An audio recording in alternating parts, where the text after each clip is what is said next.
വചനത്തിലേക്ക് തിരിഞ്ഞതിന് മുമ്പായിട്ട് നമുക്ക് ഒരു ഭാഗം കണ്ണടച്ച് പ്രാർത്ഥിക്കാം. സ്നേഹം നിറഞ്ഞ പിതാവേ, യേശുവേ, അവിടുത്തെ നിറഞ്ഞ സ്ഥാനത്തിനായിട്ട് ഞങ്ങളെ സ്തുതിക്കുന്നു. അവിടുത്തെ മുമ്പാകെ ഞങ്ങൾ മുട്ടുമടക്കുന്ന കർത്താവേ, സർവത്തെയും സൃഷ്ടിച്ചവനായ സർവശക്തനായ ദൈവം, ആ ദൈവത്തിന് മുമ്പാകെ കർത്താവെ അടുത്തു വരുമ്പോൾ ഞങ്ങൾ എന്തുള്ള കർത്താവെ, അടുത്തുകൂടാതെ വെളിച്ചത്തിൽ വസിക്കുന്നതായ പരിശുദ്ധനായ ദൈവത്തിന്റെ തിരുസന്നിധിയിലേക്ക് യേശുവിന്റെ രക്തത്താൽ കഴുകപ്പെട്ടവരായിട്ട് കർത്താവെ, ഇന്ന് ഈ സായനവേളയിൽ ഞങ്ങൾക്ക് ഒത്തൊരുമിച്ച് അവിടുത്തെ സന്നിധിയിൽ ആയിരിക്കാൻ അവിടുന്ന് നിന്ന് വലിയേറെ സമയത്തിനായിട്ട് സ്തോത്രം ചെയ്യുന്നു, നന്ദി പറയുന്നു. ഞങ്ങൾക്ക് നീ താഴ്ത്തി സമർപ്പിക്കുന്ന കർത്താവെ, അവിടുത്തെ വചനത്തിലെ കർത്താവെ, അവിടുന്ന് പരിശുദ്ധാത്മാവിനെ ശ്വസിച്ച് അവിടുന്ന് എഴുതിയ അവിടുത്തെ തിരുവചനം അത് ഞങ്ങളുടെ ഹൃദയ പലകമേലെ കർത്താവെ അവിടുന്ന് എഴുതി തരണമെന്ന് പ്രാർത്ഥിക്കുന്നത് ഞങ്ങൾക്കൊരു വെളിപ്പാടായിട്ട് അനുഭവമായിട്ടായി തീരത്തക്കവണ്ണം കർത്താവെ ഞങ്ങളെ തന്നെ താഴ്ത്തി ഏൽപ്പിക്കുന്നു. ഞങ്ങളുടെ ആ സ്വന്തം ഇഷ്ടങ്ങളെ, ഞങ്ങളുടേതായ കർത്താവെ, ഞങ്ങളുടേതായ സ്വയം, ഞങ്ങളുടെ സ്വയജീവൻ, ഞങ്ങളുടെ ആ ഈഗോ, ഞങ്ങളുടെ പ്രൈഡ്, ഞങ്ങളുടെ സ്വയജീവൻ, സ്വന്തം, അതെല്ലാം കർത്താവെ സമ്പൂർണ്ണമായിട്ടും താഴ്ത്തി ഞങ്ങളെ തന്നെ കർത്താവെ സമ്പൂർണ്ണമായിട്ടും താഴ്ത്തി ഒരു പൂജ്യമായിട്ട് താഴ്ത്തി ഏൽപ്പിക്കുന്നു. അവിടുത്തെ ആത്മാവിനാൽ ഞങ്ങളുടെ ഇളവില്ലാതെ നിറയ്ക്കണമെന്ന് പ്രാർത്ഥിക്കുന്നു. യേശുവിനെ ഞങ്ങൾക്ക് കാണണം. വചനമാകുന്ന കണ്ണാടിയിൽ യേശുവിന്റെ തേജസ്സിനെ കണ്ട് ഞങ്ങൾക്ക് അതേ തേജസ്സിലേക്ക് രൂപാന്തരപ്പെടണം കർത്താവെ. അങ്ങേപ്പോലെ ആയിത്തീരണം. അങ്ങോട്ട് കൂടുതൽ അടുത്ത കൂട്ടായ്മയിലേക്ക് ഞങ്ങൾക്ക് വരണം. അതിനായിട്ട് കർത്താവെ അല്പസമയം ഞങ്ങൾ ഒരുമിച്ച് വചനം ധ്യാനിക്കുന്നത് ഞങ്ങൾക്ക് പ്രയോജനപ്പെടുത്തി തരണമെന്ന് പ്രാർത്ഥിക്കുന്നു. എല്ലാത്തിലും അവിടുത്തെ പുനഃനാമത്തെ മഹത്വപ്പെടുത്തുന്ന എല്ലാ യേശു കർത്താവിന്റെ വിലയേറിയ മാതിരിയുള്ള നാമത്തിൽ തന്നെ ആമീൻ, ആമീൻ, ആമീൻ. നമ്മള് വെളിപാട് പുസ്തകം 19-ാം അധ്യായത്തിന്റെ 12 വരെയുള്ള വാക്യങ്ങളാണ് നമ്മൾ കഴിഞ്ഞ ആഴ്ച നമ്മൾ കണ്ടത്. വെളിപാട് പുസ്തകം 19-ാം അധ്യായത്തിന് 12-ാമത്തെ വാക്യം വരെ. അവിടെ കർത്താവിന്റെ രണ്ടാമത്തെ വരവിന് തൊട്ടു മുമ്പായിട്ടുള്ള ന്യായവിധി, ദൈവത്തിന്റെ ക്രോധകലശം ഭൂമിയിലേക്ക് ഒഴിക്കുന്ന ആ ഒരു രംഗത്തെയും അവിടെ ബാബിലോണിന്റെ ന്യായവിധിയെ കുറിച്ചും അങ്ങനെയുള്ള കാര്യങ്ങളൊക്കെ നമ്മൾ വെളിപാട് 17-18 അധ്യായങ്ങളിൽ നമ്മൾ കാണുന്നുണ്ടായിരുന്നു. ഹല്ലേലൂയ എന്നുള്ള ആ ഒരു ആർപ്പുവിളിയെ കുറിച്ചൊക്കെ, സ്വർഗത്തിലെ hallelujah, praise the Lord, praise to the Lord എന്നുള്ള ആർപ്പുവിളിയെ കുറിച്ചൊക്കെ വെളിപാട് 19-ാം അധ്യായത്തിന്റെ ആദ്യത്തെ 6 വാക്യങ്ങളിൽ 4 തവണയുള്ള ഹല്ലേലൂയയെ കുറിച്ചും കുഞ്ഞാടിന്റെ കാന്ത തന്നെ ഒരുക്കിയിരിക്കുന്നു, അവള് പരിശുദ്ധാത്മാവിന്റെ പ്രേരണയ്ക്ക് ഓരോ സമയത്തും ഓരോ പരിശുദ്ധാത്മാവിന്റെ പ്രോംപ്റ്റിങ്സിന് തന്നെ കീഴടക്കി കൊടുത്ത് ആ സ്നേഹത്തിന്റെ പ്രേരണയ്ക്ക്, ആത്മമണവാളന്റെ സ്നേഹത്തിന്റെ പ്രേരണ പ്രകാരം തന്റെ ചിന്തകളെയും മനോഭാവങ്ങളെയും ലക്ഷ്യങ്ങളെയും തന്റെ വാക്കുകളെയും പ്രവൃത്തികളെയൊക്കെ പരിശുദ്ധാത്മാവിന്റെ ഒഴുക്കിനനുസരിച്ച് അവളുടെ ജീവിതത്തെ ക്രമപ്പെടുത്തി. അവളെന്ന് പറയുമ്പോൾ, കാന്ത എന്ന് പറയുമ്പോൾ നമ്മളെ ഓരോരുത്തരെയാണ് ആ കാന്തയായിട്ട് കർത്താവ് വിളിച്ചിരിക്കുന്നതെന്ന ആ പരിശുദ്ധാത്മാവിന്റെ പ്രേരണയ്ക്ക് സമ്പൂർണ്ണമായിട്ട് ഞങ്ങളുടെ ജീവിതത്തെ ക്രമപ്പെടുത്തുന്നവർക്കാണ്, ആ പരിശുദ്ധാത്മ പ്രേരണയ്ക്ക് തങ്ങളുടെ ജീവിതത്തെ സമ്പൂർണ്ണമായിട്ടും വിധേയപ്പെടുത്തി കൊടുക്കുന്നവരാണ് യഥാർത്ഥത്തിൽ കുഞ്ഞാടിന്റെ കല്യാണ വസ്ത്രം തുന്നുന്നത്. കുഞ്ഞാടിന്റെ കല്യാണ വസ്ത്രം അത് നീതി പ്രവൃത്തികൾ എത്രയെന്നൊക്കെ നമ്മൾ വെളിപാട് 19-ന്റെ അതിന്റെ 8-ാമത്തെ വാക്യത്തിൽ നമ്മൾ വായിച്ചായിരുന്നു.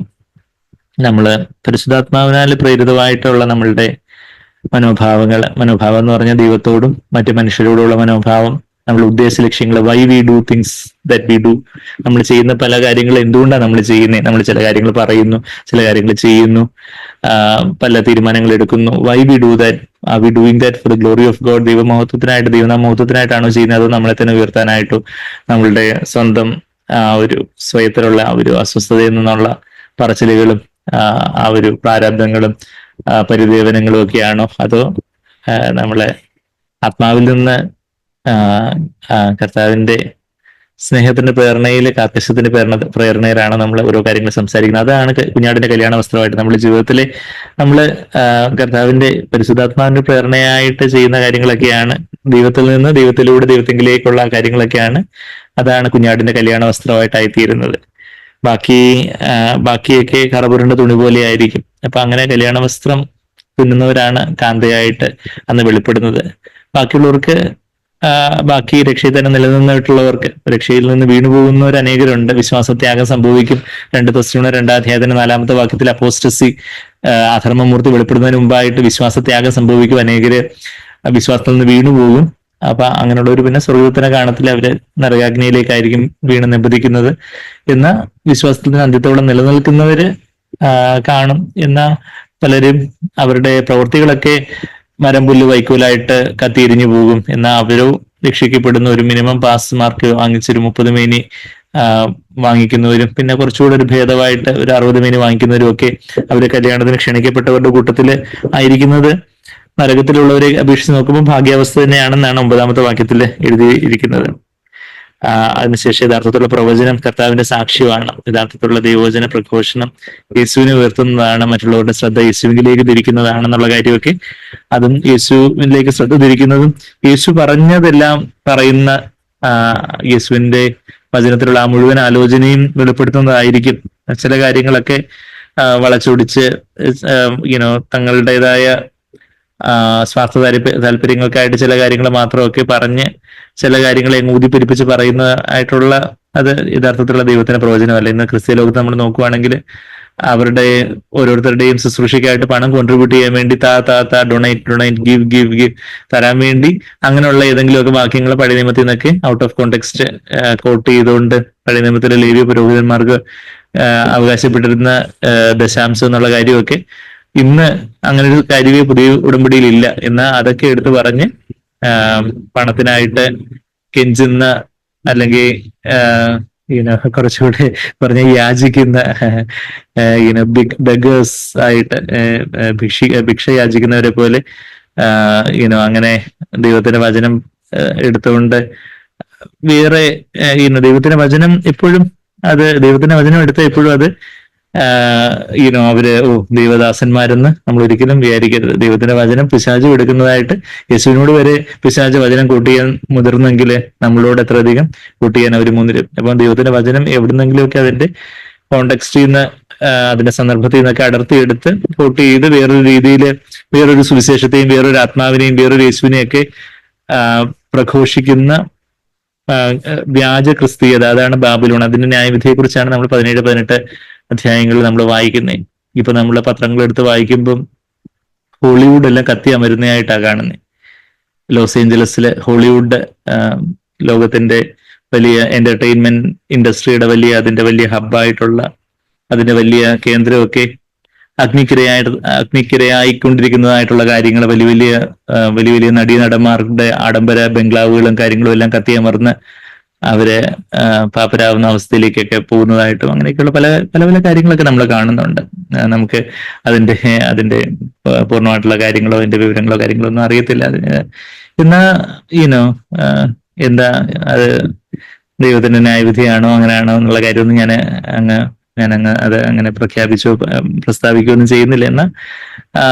എന്നാ ഒരുപാട് കൊള്ളരുതായ്മകളുടെ ഒരു കേന്ദ്രമാണ് ഹോളിവുഡ് എന്നുള്ള കാര്യം ഞാൻ പറയാതെ തന്നെ എല്ലാവർക്കും അറിയാവുന്ന കാര്യമാണ്. അപ്പൊ അതുപോലെയൊക്കെയുള്ള പലതരത്തിലുള്ള കാര്യങ്ങളും ഒക്കെ എന്നാൽ അതിനകത്ത് പ്രയാസപ്പെടുന്ന വേറെ ഒരുപാട് പലതരത്തിലുള്ള ആൾക്കാരുണ്ടായിരിക്കും. എനിക്ക് അതിന്റെ ഡീറ്റെയിൽസും കാര്യങ്ങളൊന്നും അറിയത്തില്ല. പത്രങ്ങളിലൊക്കെ മാധ്യമങ്ങളിൽ നിന്നൊക്കെ കണ്ടിട്ടുള്ള കാര്യങ്ങളൊക്കെ അതും ഫുള്ളൊന്നും എനിക്ക് ഫോളോ ചെയ്യാനും പറ്റിയില്ലായിരുന്നു. കഴിഞ്ഞ ദിവസമൊക്കെ കുറച്ച് തിരക്കൊക്കെ ആയിരുന്നുകൊണ്ടൊക്കെ. അപ്പൊ ഞാൻ പറഞ്ഞ വെച്ചാൽ അങ്ങനെയൊക്കെയുള്ള പല കാര്യങ്ങളൊക്കെ ലോകത്ത് നടക്കുന്നുണ്ട്. എന്നാൽ നമ്മളിവിടെ വെളിപാട് പുസ്തകം 19-ാം അധ്യായത്തിന് 11 മുതൽ യേശു രണ്ടാമത് വരുമ്പോൾ കർത്താവ് ഒരു വെള്ളക്കുതിരപ്പുറത്ത് വരുന്നതും അതിന്റെ കോൺട്രാസ്റ്റ് അതുപോലെ ഒരു വെള്ളക്കുതിരപ്പുറത്ത് വ്യാജനായിട്ടുള്ള എതിർക്രിസ്തുവും വരുന്ന കാര്യമൊക്കെ നമ്മൾ വെളിപാട് 6-ാം അധ്യായത്തിൽ നമ്മൾ കാണുന്നുണ്ടായിരുന്നു. ആ കർത്താവിന്റെ പേര് വിശ്വസ്തനും സത്യവാനും.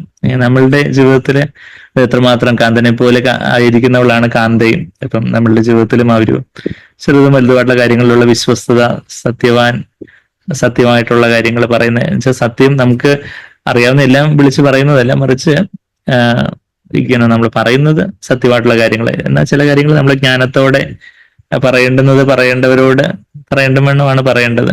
അപ്പോൾ ആ ഒരു ജ്ഞാനത്തോടെ ആ ഒരു സത്യവാനമായിട്ടുള്ള വിശ്വസ്തനായ സാക്ഷിയായിട്ടുള്ള ഒരു കർത്താവ് നമ്മൾ ആ വെളിപാട് 3-ാം അധ്യായത്തിലെ അതിലെ ലബോദിക്ക സഭയോടുള്ള ആ ഒരു കത്ത് യോഹന്നാൻ അവിടെ ലബോദിക്ക സഭ മൂപ്പനോ എഴുതുമ്പോഴും ആ ഒരു ഫെയ്ത്ത്ഫുൾ എന്നുള്ളത് കർത്താവിന്റെ ഒരു പേരാണ്. വിശ്വസ്ത സാക്ഷിയായിട്ടുള്ള ഒരു കർത്താവ്. പിതാവിനെ അതുപോലെ എന്നെ കണ്ടവർ പിതാവിനെ കണ്ടിരിക്കുന്നു എന്ന് പറയാൻ തക്കവണ്ണം അതുപോലെ പിതാവിനോട് വിശ്വസ്തനായി ജീവിച്ച യേശു കർത്താവ്. നമ്മളെയും ഇന്ന് കർത്താവ് അതിലേക്കാണ് വിളിക്കുന്നത്. നമ്മളെ കാണുന്നവർക്കും വർദ്ധമാനമായ രീതിയിൽ, അതായത് വർദ്ധിക്കുന്ന ഒരളവില് യേശുവിനെ കാണുവാൻ നമ്മളുടെ ജീവിതത്തെ കാണുന്നവർക്ക്, നമ്മുടെ പെരുമാറ്റത്തെയും നമ്മളുടെ ഇടപാടുകളിലേക്ക് കാണുന്നവർക്ക് യേശുവിനെ കാണുവാൻ സാധിക്കണം. യേശുവിന്റെ കരുണയും, യേശുവിന്റെ സ്നേഹവും, യേശുവിന്റെ കാർക്കശ്യവും, യേശുവിന്റെ കർക്കശമായ നിലപാടും, ആ ഫേംനെസ്സും സ്ട്രിക്ട്നെസ്സും അങ്ങനെയുള്ള കാര്യങ്ങളൊക്കെ നമ്മളിലും കാണുവാൻ ഇടയാകണമെന്നുള്ള കാര്യമൊക്കെ നമ്മൾ കണ്ടു 12ാമത്തെ വാക്യത്തില. അത് കഴിഞ്ഞ ആഴ്ച നമ്മൾ 12ാമത്തെ വാക്യം കണ്ടു. കർത്താവിന്റെ കണ്ണ് അഗ്നിജ്വാലയാണ്. അത് കർത്താവ് ഈ ഭൂമിയിൽ വന്നപ്പോഴും കർത്താവിന് ഒരു സ്വന്തം ഇഷ്ടം ഉണ്ടായിരുന്നു. കർത്താവിന് സ്വന്തം ഇഷ്ടപ്രകാരം പലതും നോക്കുക കാണുകയൊക്കെ ചെയ്യാമായിരുന്നു. എന്ന് കർത്താവ് സമ്പൂർണമായിട്ട് കണ്ണുകളെ പിതാവിനായിട്ട് സമർപ്പിച്ചു, ഒരു യാഗമായിട്ട്. പരിശുദ്ധാത്മാവിനെ അളവില്ലാതെ പിതാവ് യേശുവിന്റെ മേൽ കൊടുത്തു എന്ന് നമ്മള് യോഹന്നാൻ 3:34 വായിക്കുന്നുണ്ട്. അളവില്ലാതെ തന്നെ താഴ്ത്തി പിതാവിനായിട്ട് കൊടുത്തതുകൊണ്ട് അളവില്ലാതെ പരിശുദ്ധാത്മാവിനെ പുത്രനെ നൽകിയ ആ പിതാവ്. അങ്ങനെ കർത്താവിന്റെ കണ്ണുകൾ എപ്പോഴും അഗ്നിജ്വാലയാല്, പരിശുദ്ധാത്മാവിന്റെ അഗ്നിയാല് സെറ്റ് ഓൺ ഫയർ ആയിരുന്നു, ജ്വലിക്കപ്പെട്ടതായിരുന്നു. നമ്മളുടെ കണ്ണുകൾ അതുപോലെ പരിശുദ്ധാത്മാവ് നിറയുന്നവരാണെങ്കിൽ നമ്മൾ കർത്താവിനെ കുറിച്ച് തന്നെ യോഹന്നാൻ സ്നാപകൻ എല്ലാ സുവിശേഷങ്ങളിലും 4 സുവിശേഷങ്ങളുടെ തുടക്കത്തിൽ തന്നെയും ഈവൻ അപ്പോസ്തലപ്രവൃത്തികളുടെ തുടക്കത്തിലും he will baptise you with spirit and fire, പരിശുദ്ധാത്മാവിനാലും അഗ്നിയാലും സ്നാനം കഴിപ്പിക്കുന്നവനാണ് എനിക്ക് പിന്നാലെ വരുന്നവെന്ന് പറയുന്ന ആ യോഹന്നാൻ സ്നാപകന്റെ ആ ഒരു പ്രസ്താവന, ആ ഒരു വാഗ്ദത്തം നമ്മള് 4 സുവിശേഷങ്ങളിലും തുടക്കത്തിൽ നമ്മൾ കാണുന്നുണ്ട്. ഈവൻ അപ്പോസ്തലപ്രവൃത്തികളിലും അതിന്റെ ആദ്യത്തെ അധ്യായത്തിൽ തന്നെ, അപ്പോസ്തലപ്രവൃത്തികളിൽ അതിന്റെ 1:5 തോന്നുന്നു അവിടെ പറയുന്നുണ്ട്.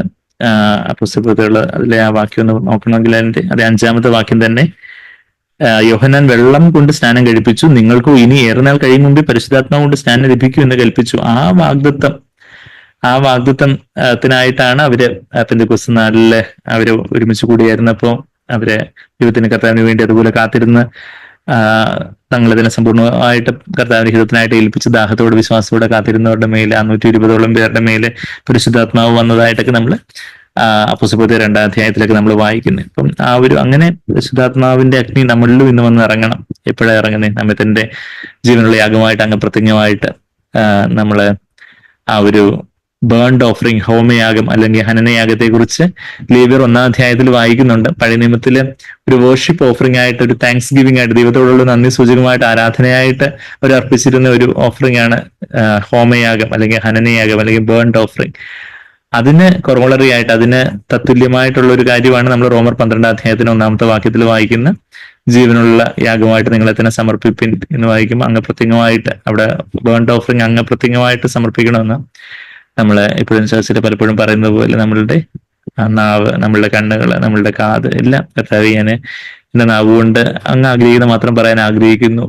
അതിനായിട്ട് എന്റെ നാവിനെ അങ്ങ് സമർപ്പിക്കുന്നു. എന്റെ കണ്ണിനെ അങ്ങ് കാണുന്നത് പോലെ കാണുവാൻ തക്കവണ്ണം അങ്ങ് കർത്താവേ, അങ്ങ് കാണാൻ ആഗ്രഹിക്കുന്ന മാത്രം കാണുവാൻ, അത് അതുപോലെ തന്നെ കാണുവാന്, അങ്ങ് കാണുന്ന ആ ഒരു പരിശുദ്ധിയോടെ, അങ്ങ് കാണുന്ന ആ ഒരു സ്നേഹത്തോടെ, കാരുണ്യത്തോടെ, ഈവൻ അങ്ങ് കാണുന്ന ആ കാർക്കശ്യത്തോടെ കാണുവാന് കർത്താവേ എന്നെ സഹായിക്കണമെന്നുള്ള ആ ഒരു പ്രാർത്ഥനയോടെ നമ്മളുടെ കണ്ണുകളും നമ്മളുടെ കാതും നമ്മളുടെ ഓരോരോ അവയവങ്ങളും, നമ്മുടെ ബ്രെയിനും, നമ്മുടെ തലച്ചോറ്, നമ്മുടെ ചിന്തകളും എല്ലാം അങ്ങനെ നമ്മൾ സമർപ്പിക്കുമെങ്കിൽ പരിശുദ്ധാത്മാവ് നമ്മുടെ ജീവിതത്തിന്റെ, നമുക്ക് അറിവുള്ള മേഖലകളെല്ലാം കർത്താവിനായിട്ട് നമ്മൾ തുറന്നു കൊടുക്കുകയാണെങ്കിൽ പരിശുദ്ധാത്മാവ് നമ്മളിൽ വന്ന് വസിക്ക്. പരിശുദ്ധാത്മാവ് അഗ്നിയാൽ നമ്മളെ നിറയ്ക്കും. നമ്മളുടെ അകത്തെ മനുഷ്യനെ ആത്മാവിനാൽ ബലപ്പെടേണ്ടതിനെ കുറിച്ച് നമ്മൾ കഴിഞ്ഞ ഞായറാഴ്ചയും എഫേസ്യർ 3:16 നിന്ന് ചിന്തിച്ചതുപോലെ അങ്ങനെ ആത്മാവിനാൽ ബലപ്പെടുമ്പോഴാണ് യേശുവിനെ നമ്മളിൽ വസിക്കുവാൻ, യേശുവിനെ നമ്മുടെ ജീവിതത്തിൽ ഫീൽ അറ്റ് ഹോം ചെയ്യുവാൻ, സ്വന്തം ഭവനത്തിൽ എന്ന വണ്ണം കർത്താവിന് നമ്മളിൽ വസിക്കുവാൻ സാധിക്കുന്നത്. അപ്പം യേശുവിനെ നമ്മളിലൂടെ നോക്കാൻ സാധിക്കും, യേശുവിനെ നമ്മളിലൂടെ സംസാരിക്കാൻ സാധിക്കും, യേശുവിനെ നമ്മളിലൂടെ കേൾക്കാൻ സാധിക്കും, യേശുവിനെ നമ്മളിലൂടെ പ്രവർത്തിക്കാൻ സാധിക്കും. യേശുവിന് ഇന്നൊരു ശരീരം വേണം. യേശു ഇന്ന് അവിടെ എവിടെ പിതാവിന്റെ വലതുഭാഗത്താണ് ഉള്ളത്. ഇന്ന് ഭൂമിയിൽ യേശുവിന്റെ ഒരു ശരീരം വേണം. അതിനായിട്ട് പരിശുദ്ധാത്മാവിനെ അയച്ചിരിക്കുക. പരിശുദ്ധാത്മാവിന് യേശുവിനെ വെളിപ്പെടുത്താനുള്ള ഒരു ശരീരമായിട്ട് നാം നമ്മെ തന്നെ ഏൽപ്പിച്ചു കൊടുക്കണം എന്നുള്ളൊരു കാര്യമാണ് നമ്മളെ വചനത്തിൽ കാണുന്നത്. അപ്പം കർത്താവിന്റെ കണ്ണ് അഗ്നിജ്വാല, തലയിൽ അനേക രാജമുടികൾ. കർത്താവ് ജയിച്ചവനാണ്. ഈ ലോകത്തെ ഞാൻ ജയിച്ചിരിക്കുന്നു. ലോകത്തെ എന്ന് പറയുമ്പം അന്നത്തെ റോമൻ സാമ്രാജ്യത്തിൽ നിന്ന് കർത്താവ് ആക്ഷരികമായിട്ട് ജയിച്ചില്ല. എന്ന കർത്താവ് ആത്മീയമായിട്ട് ആ ലോക വ്യവസ്ഥയെ ജയിച്ചു. കൺമോഹൻ, ജഡമോഹൻ, ജീവനത്തിന്റെ പ്രതാപമാണ് ലോക വ്യവസ്ഥ, ലോകം എന്നുള്ളതെന്ന് ഇത് എഴുതിയ യോഹന്നാൻ 16:33 പറയുന്ന അത് എഴുതിയ യോഹന്നാൻ തന്നെ 1 യോഹന്നാൻ 2:16 അത് പറയുന്ന കാര്യം നമുക്കറിയാം. ആ ലോകത്തെ ജയിച്ചിരിക്കുന്നത് കൺമോഹൻ, ജഡമോഹൻ, ജീവനത്തിന്റെ പ്രതാപം, അല്ലെങ്കിൽ നമ്മളിപ്പോഴും പറഞ്ഞതുപോലെ മണി, ഓണർ, പ്ലഷേഴ്സ്, അതായത് പണം കൊണ്ട് വാങ്ങിക്കാൻ പറ്റുന്ന കാര്യങ്ങൾ. പിന്നെന്താ മനുഷ്യമാനം, ജടിക സുഖങ്ങൾ, ഇതെല്ലാം ആണ് ലോകത്തിലുള്ളത്. അതിനെല്ലാം ജയിച്ച് ഓരോ ജയത്തിൽ ഇപ്പം ചില കുഞ്ഞുങ്ങളൊക്കെ അവരുടെ വീട്ടിൽ ചെന്നാൽ ഒത്തിരി ട്രോഫീസ് കാണാം. എന്താ, 1ാം ക്ലാസ്സിൽ ഇന്ന സമ്മാനം കിട്ടിയത്, 2ാം ക്ലാസ്സിൽ ഇന്ന സമ്മാനം, 10ാം ക്ലാസ്സിൽ ഇന്ന സമ്മാനം, അവിടെ പോയി സബ് ജില്ല, ഉപജില്ല, ജില്ലാതലം, സംസ്ഥാനതലം, പിന്നെ നാഷണൽ, ഒരുപാട് ട്രോഫീസ്, ഒരുപാട് സർട്ടിഫിക്കറ്റ്സും ഒരുപാട് ട്രോഫീസും ഷീൽഡും ഒക്കെ കിട്ടി എന്ന് പറയുന്നത് പോലെ കർത്താവിന് അനേക രാജമുടികളുണ്ട്. കർത്താവ്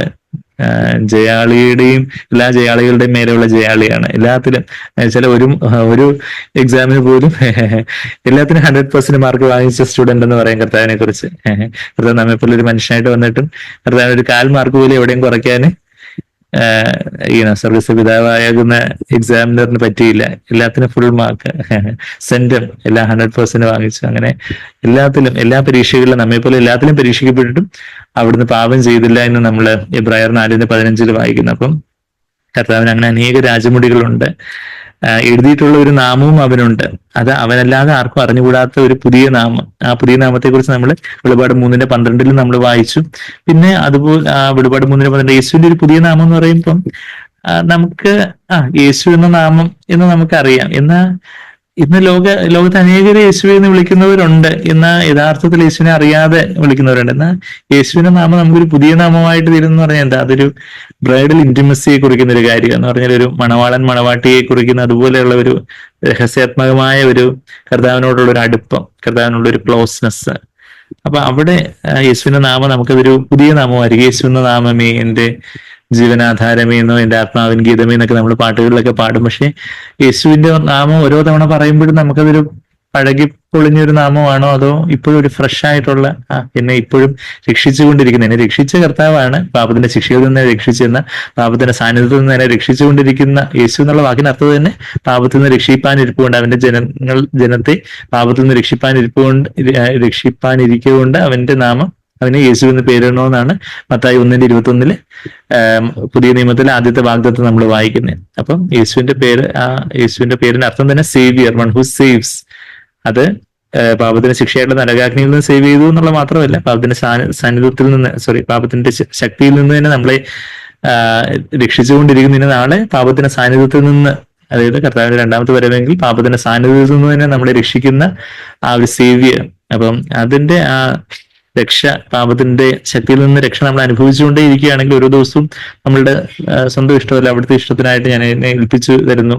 ആ പാപത്തിന്റെ പ്രലോഭനങ്ങളെയൊക്കെ ജയിച്ച് നമുക്ക് നിരാശപ്പെടാനോ, കോപിക്കാനോ, മോഹിക്കാനോ, അസൂയപ്പെടാനോ, പരാതി പറയാനോ, നിഗളിച്ചിരിക്കാനോ, അല്ലെങ്കിൽ വേറെ പല കാര്യങ്ങളിൽ നമ്മളുടെ സ്വന്തം ഇഷ്ടം, നമ്മളുടെ ആ ഒരു ഞാൻ വിചാരിച്ചോണ കാര്യങ്ങൾ നടക്കണം, അത് ഇങ്ങനെ വേണം, ഇതിങ്ങനെ വേണം, അത് അങ്ങനെ വേണം, അല്ലെങ്കിൽ നമുക്ക് ഭയങ്കര അസ്വസ്ഥത, പരാതി, പെറുവെറുപ്പ്, ഭയങ്കര ദേഷ്യം, അല്ലെങ്കിൽ സ്വയസഹതാപം, അയ്യോ എന്നെ ആരും ഗവനിച്ചില്ല, ഞാൻ പറയുന്നത് ആരും കേട്ടില്ല, ഇങ്ങനെ നടക്കണമായിരുന്നു, അങ്ങനെ ചെയ്യണമായിരുന്നു, എല്ലാത്തിനും 100 അഭിപ്രായം. അപ്പൊ അങ്ങനെയുള്ള ഒരു അവിടെ അതിന്റെ അർത്ഥം നമ്മൾ നമ്മുടെ സ്വയത്തിൽ തന്നെ ഇരിക്കുക എന്നാ, എന്റെ ഇഷ്ടം പോലെ അവിടുത്തെ ഇഷ്ടം പോലെ ആവട്ടെ, അവിടുത്തെ ഇഷ്ടത്തിനായിട്ട് ഞാൻ സമർപ്പിച്ചു തരുന്നു. അങ്ങനെ യേശു എന്നുള്ള നാമം നമുക്ക് അന്വർത്ഥമാകുന്നത്, അന്വർത്ഥം എന്ന് പറഞ്ഞാൽ എന്താ, അർത്ഥവത്താകുന്നത് എപ്പോഴാന്ന് ചോദിച്ചാൽ നമ്മളുടെ ആ സ്വയജീവനിൽ നിന്നുള്ള ആ വർത്തമാനമായിട്ടുള്ള നിമിഷം പ്രതിയുള്ള രക്ഷ നമ്മൾ അനുഭവിക്കുമ്പോൾ യേശുവിന്റെ നാമം നമുക്കൊരു പുതിയ നാമമായിരിക്കും. അതാണ് നമ്മൾ വെളിപാട് 3:12 യേശുവിന്റെ പുതിയ നാമത്തെക്കുറിച്ച് അവിടെ നമ്മൾ വായിക്കുന്നുണ്ട്. വെളിപാട് 3:12 ജയിക്കുന്നതിനെ ഞാൻ എന്റെ ദൈവത്തിന്റെ ആലയത്തിൽ ഒരു തൂണാകും, അവൻ ഒരിക്കലും അവിടെ നിന്ന് പോവുകയില്ല, എന്റെ ദൈവത്തിന്റെ നാമവും എന്റെ ദൈവത്തിന്റെ പക്കൽ നിന്നും സ്വർഗ്ഗത്തിൽ നിന്ന് ഇറങ്ങി വരുന്ന പുതിയ യെരൂശലേം എന്ന എന്റെ നഗരത്തിന്റെ നാമവും എന്റെ പുതിയ നാമവും ഞാൻ അവന്റെ മേൽ എഴുതും. അവിടെ എന്തൊക്കെയാ നമ്മൾ വായിക്കുന്നത്? പിതാവിന്റെ നാമം, പിന്നെ ആ സ്വർഗീയ യെരൂശലേം കാന്തയുടെ നാമം, പിന്നെ എന്റെ പുതിയ നാമമൊന്നും കർത്താവ് വായിക്കും. ജയിക്കുന്നവന്റെ മേലെ എഴുതുന്നതാണ് കർത്താവിന്റെ പുതിയ നാമം. അതായത് നമ്മളുടെ നെറ്റിമേൽ എന്തെങ്കിലും എഴുതി വെച്ചിട്ടുണ്ടെങ്കിൽ നമ്മളെ കാണുന്നവരെല്ലാം അത് കാണും എന്ന് പറയുന്നത് പോലെ നമ്മളെ കാണുന്നവർക്കെല്ലാം യേശുവിനെയും പിതാവിനെയും ആ കാന്തയുടെ യേശുവിന്റെ മണവാട്ടിയുടെ സ്വഭാവത്തെയൊക്കെ കാണാൻ പറ്റുന്ന ഒരു കാര്യമാണ്. നമ്മളുടെ സ്വയജീവനെ നമ്മൾ ജയിക്കുമ്പോൾ, നമ്മുടെ ഫ്ലഷിനെ, നമ്മുടെ ജഡത്തെ, സ്വന്തം ഇഷ്ടത്തെ നമ്മൾ ജയിക്കുമ്പോൾ, നമ്മുടെ സ്വന്തം ഇഷ്ടത്തെ, അങ്ങനെ ലോകവ്യവസ്ഥയെ കൈയാളുന്ന സാത്താനെ നമ്മൾ ജയിക്കുമ്പോൾ, ലോകം, ജഡം, പിശാജ്, അല്ലെങ്കിൽ ജഡം, ലോകം, പിശാജ് എന്ന് പറയുന്ന ആ ട്രയാഡിനെ, ആ തൃത്വത്തെ നമ്മൾ ജയിക്കുമ്പോൾ, തൃത്വം എന്ന് പറയുമ്പോൾ ലോകം, ജഡം, പിശാജ് എന്നുള്ള ആ 3 കാര്യങ്ങളെ, ട്രയാഡിനെ നമ്മൾ ജയിക്കുമ്പോൾ നമ്മള് ദൈവത്തിന്റെ ആലയത്തിൽ ഒരു തൂണാകും. എന്ന് വെച്ചാൽ നമ്മളെ തൂണെന്ന് പറയാൻ മറ്റുള്ളവരുടെ ഭാരവും കൂടെ വഹിച്ച് അവിടെ ഇളകി പോകാതെ എന്തെങ്കിലും ആരെങ്കിലും പറഞ്ഞുകൊണ്ട് ഞാൻ അങ്ങ് ഇട്ടെറിഞ്ഞിട്ട് പോവാന്ന് പറഞ്ഞുകൊണ്ട് പോകുന്ന ഒരാളല്ല തൂണെന്ന് പറഞ്ഞാൽ അവിടെ ഭാരം വഹിച്ച് ആരും ഒന്നും ശ്രദ്ധിക്കത്തില്ലായിരിക്കും. എല്ലാവർക്കും ഒന്ന് ചാരി നിൽക്കാനോ അല്ലെങ്കിൽ ഒന്ന് എണ്ണമയം തുടയ്ക്കാനോ ഒക്കെ ഒരു തൂണ് വേണം. ബാക്കിയുള്ളവരുടെ ചിലപ്പോൾ ഒരഴുക്കും അവരിന്ന് റോങ് ആയിട്ട് റബ്ബ് ചെയ്യുന്നതൊക്കെ സഹിച്ച് അവിടെ ഒരു തൂണായിട്ട് മറ്റുള്ളവരുടെ ഭാരം വഹിച്ചുകൊണ്ട് നിൽക്കുന്ന ഒരു കർത്താവിന്റെ ആലയത്തിൽ തൂണാക്കും. അവൻ ഒരിക്കലും അവിടെ നിന്ന് പോവുകയില്ല. എന്റെ ദൈവത്തിന്റെ നാമവും എന്റെ പിതാവിന്റെ നാമവും പിന്നെ പുത്തൻ യെരൂശലേമാകുന്ന സഭയുടെ നാമം എന്റെ അത് കഴിഞ്ഞിട്ട് എന്റെ പുതിയ നാമം എന്ന് വായിക്കുന്നുണ്ട്. പിന്നെ വെളിപാട് 2:17 നമ്മൾ കണ്ടു. അവിടെ ജയിക്കുന്നവന് അവിടെ പെർഗമോസ് സഭയോട് പറയുക, പെർഗമോസോട് സഭയോട് വെളിപാട് 2:17 ആത്മാവ് സഭകളോട് പറയുന്നത് എന്തെന്ന് ചെവിയുള്ളവൻ കേൾക്കട്ടെ. ജയിക്കുന്നവന് ഞാൻ മറഞ്ഞിരിക്കുന്ന മന്ന കൊടുക്കും. അതായത് ഫ്രഷ് ആയിട്ടുള്ള ദൈവത്തിന്റെ വചനത്തിന്റെ വെളിപ്പാട്. ഞാൻ അവന് വെള്ളക്കല്ലും ലഭിക്കുന്നതിനല്ലാതെ ആരും അറിയാത്തതുമായ ആ കല്ലിന്മേൽ എഴുതിയിരിക്കുന്നതുമായ പുതിയ പേരും, അതായത് കാന്തയ്ക്ക് ഒരു പുതിയ പേര് കൊടുക്കുന്നു എന്നുള്ള രീതിയിലും അത് കാണാം. കാന്തന്റെ പുതിയ പേര് അതിനകത്ത് എഴുതുന്നു. വെഡിങ് റിങ്ങിനകത്ത് മണവാളൻ സ്വന്തം പേര് എഴുതി മണവാട്ടിക്ക് കൊടുക്കുന്നതായിട്ടൊക്കെ നമ്മളെ ലോകത്തിലൊക്കെ അങ്ങനെയൊക്കെയുള്ള വലിയ വെള്ളക്കല്ലുമായിട്ട് ഒരു വെഡിങ് റിങ് മാതിരി. അതുപോലെ നമുക്ക് ഇന്ന് ആഭരണോ കാര്യങ്ങളോ ഒന്നും ദൈവങ്ങൾക്കൊക്കെ അങ്ങനെ പുറമെയുള്ള ആഭരണം അല്ല വേണ്ടതെന്നൊക്കെ 1 പത്രോസ് 3-ലും 1 തിമോഥെയോസ് 2-ലും ഒക്കെ നമ്മൾ വായിക്കുന്നുണ്ട്. പുറമെയുള്ള ആഭരണമല്ല നമ്മൾ ധരിക്കേണ്ടതെന്ന്. അതിന്റെ ഒരു ആലങ്കാരികമായിട്ടുള്ള ഒരു പ്രയോഗം കർത്താവ് ഇവിടെ പറയുക. ആ ഒരു കർത്താവിന്റെ ഒരു പുതിയ നാമം അതുപോലെ തന്നെ നമ്മളെയും ഒരു പുതിയ പേരോടെ കർത്താവ് വിളിക്കുന്നത്. ഞാൻ നിന്റെ ഓമന പേര് ചൊല്ലി വിളിക്കും എന്നൊക്കെ യെശയ്യാവ് 45 അധ്യായത്തിൽ നമ്മൾ വായിക്കുന്നുണ്ടല്ലോ. യെശയ്യാവ് 45 അധ്യായം നമ്മുടെ മോളി സിസ്റ്റർ എപ്പോഴും പറയുന്ന ഒരു വാക്യമായിരുന്നു അത്. യെശയ്യാവ് 45 അധ്യായത്തിന്റെ അതിന്റെ 5-ാമത്തെ വാക്യം, അതിന്റെ 5-ാമത്തെ വാക്യം 3-4-ാമത്തെ വാക്യം. യെശയ്യാവ് 45-ന്റെ 3-ാമത്തെ വാക്യത്തില് നിന്നെ പേര് ചൊല്ലി വിളിക്കുന്ന ഞാൻ യഹോവ എന്ന് പറയുന്നുണ്ട്. അതിന്റെ 4-ാമത്തെ വാക്യത്തില് അതിന്റെ അവസാനം എന്റെ ദാസനായ യാക്കോബ് നിമിത്തവും എന്റെ വ്രതനായ ഇസ്രായേൽ നിമിത്തവും ഞാൻ നിന്നെ പേര് ചൊല്ലി വിളിച്ചിരിക്കുന്നു. നീ എന്നെ അറിയാതിരിക്കെ ഞാൻ നിന്നെ ഓമന പേര് ചൊല്ലി വിളിച്ചിരിക്കുന്നു. നമ്മളെ കർത്താവ് ഒഫീഷ്യൽ പേരൊക്കെ ഇങ്ങനെ ചൊല്ലി മിസ്റ്റർ സോഹൻസോ മിസ്സസ് സോഹൻസോ എന്നൊക്കെ നമ്മുടെ വീട്ടുപേരും വലിയൊരു പേരൊക്കെ ചൊല്ലി അങ്ങനെയുള്ളൊരു ഓമന പേര് ചൊല്ലി വിളിക്കുന്ന, നമ്മളെ അതുപോലെ സ്നേഹത്തോടെ വിളിക്കുന്ന ഒരു ഓമന പേര്, ആ ഒരു പുതിയ സ്നേഹത്തോടെ വിളിക്കുന്ന, ഫ്രഷ് സ്നേഹത്തോടെ വിളിക്കുന്ന ഒരു കർത്താവിന്റെ വിളി. അപ്പൊ അങ്ങനെ ഉള്ള ഒരു മണവാട്ടിക്കുള്ള ഒരു പുതിയ പേരുണ്ട്, കർത്താവിനുള്ള ഒരു പുതിയ പേരുണ്ട്. അപ്പൊ തനിക്ക് അല്ലാതെ ആരും അറിയാത്തതായിട്ടുള്ള ഒരു പുതിയ നാമം തനിക്കുള്ള മാത്രമേ അറിയത്തുള്ളൂ. പിന്നെ ജയിക്കുന്നവന്റെ മേലും ആ പുതിയ നാമം എഴുതുന്ന നമ്മൾ വെളിപാട് 3:12 വായിച്ച്. പിന്നെ 13-ാമത്തെ വാക്യം നമ്മൾ ഇന്നിനി വായിക്കാനുള്ള നമ്മൾ ആ പോർഷന് കറസ്പോണ്ടിങ് ആയിട്ടുള്ള പോർഷൻ നമ്മൾ വെളിപാട് പുസ്തകത്തിന്റെ സ്റ്റഡി ആയിട്ടുള്ള അന്തിമവിജയം പുസ്തകം, സാക്വനും പ്രധാന അന്തിമവിജയം പുസ്തകത്തിൽ നിന്ന് നമ്മൾ അതിന്റെ ആ പോർഷൻ ഓൾറെഡി വായിച്ചു കഴിഞ്ഞാൽ 13-14 വരെ.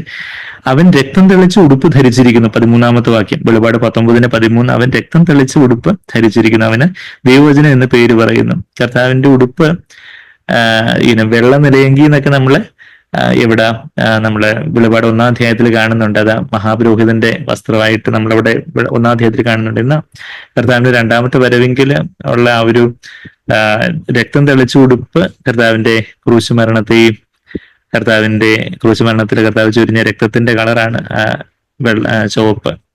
കർത്താവിനെ കളിയാക്കാൻ വേണ്ടി റോമൻ പടയാളികൾ കർത്താവിന്റെ വസ്ത്രം മാറ്റിയിട്ട് അവനൊരു ധൂമ്ര വസ്ത്രം അല്ലെങ്കിൽ പേർപ്പിൾ റോബ് അല്ലെങ്കിൽ സ്കാളറ്റ് റോബ് അല്ലെങ്കിൽ ചുവന്ന അങ്കി അല്ലെങ്കിൽ ധൂമ്ര വസ്ത്രമൊക്കെ ധരിപ്പിച്ചതായിട്ടൊക്കെ നമ്മള് യോഹന്നാൻ 19-ാം അധ്യായത്തിലും മത്തായി 27-ാം അധ്യായത്തിലും മർക്കൂസിലും ലൂക്കോസിലും ഒക്കെ, ലൂക്കോസ് 23-ലും മർക്കൂസ് 12-13 അധ്യായങ്ങളിലൊക്കെ നമ്മൾ ആ വിശേഷങ്ങൾ നമ്മളത് കാണുന്നുണ്ട്. അവർ കളിയാക്കാൻ വേണ്ടി വെച്ചാൽ ഈ രാജാക്കന്മാരാണ് ധൂമ്ര വസ്ത്രം, പേർപ്പിൾ റോബ് അല്ലെങ്കിൽ സ്കാളറ്റ് റോബ് ഒക്കെ ധരിക്കുന്നത്. അപ്പം നീ യഹൂദന്മാരുടെ രാജാവല്ലേ, അപ്പൊ അതുകൊണ്ട് നിനക്ക് ഈ ചുവപ്പ് വസ്ത്രം എന്നൊക്കെ പറഞ്ഞ് അവർ കളിയാക്കി കർത്താവിനെ അന്ന് ധരിപ്പിച്ചു. എന്ന യഥാർത്ഥത്തില് കർത്താവ് ഇവിടെ ചുവപ്പ് വസ്ത്രധാരിയായിട്ട് നമ്മളിവിടെ കർത്താവിനെ കാണുന്നു. രക്തം തെളിച്ചു കൊടുപ്പം അത് കർത്താവിന്റെ ക്രൂശിലെ മരണത്തെയും അവിടുന്ന് ചൊരിഞ്ഞ രക്തത്തെയും എല്ലാം സൂചിപ്പിക്കുന്നതാണ്. പിന്നെ കർത്താവിന്റെ നമ്മള് തുടർന്ന് അങ്ങോട്ട് വായിക്കുമ്പോൾ അവിടെ ആ ഒരു fears wine press of the load എന്നുള്ള കാര്യമൊക്കെ നമ്മൾ അതിന്റെ മദ്യത്തിന്റെ ചക്ക്, കോപവും ക്രോധവുമായിട്ടുള്ള ദൈവത്തിന്റെ കോപവും ക്രോധവുമായിട്ടുള്ള മദ്യത്തിന്റെ ചക്ക് എന്നുള്ളതിനെ കുറിച്ചൊക്കെ നമ്മൾ അതിന്റെ 15-ാമത്തെ വാക്യത്തിൽ നമ്മൾ വായിക്കുന്നുണ്ട്. അപ്പം ആ ഒരു ന്യായവിധിയുടെ കാര്യവും തുടർന്ന് വരുന്നുണ്ട്. കർത്താവിന്റെ ക്രൂശി മരണത്തില് ഉള്ള ആ ഒരു രക്തത്തിന്റെ കളറ് അത് ആലങ്കാരികമായിട്ട് അവിടെ വർണ്ണിച്ചിരിക്കുന്നതായിട്ട് നമ്മൾ അവിടെ കാണുന്നുണ്ട്. പിന്നെ കർത്താവിന്റെ പേരെന്താ? കർത്താവിന്റെ പേര് ദൈവവചനം എന്നാണ് അവന്റെ പേര്.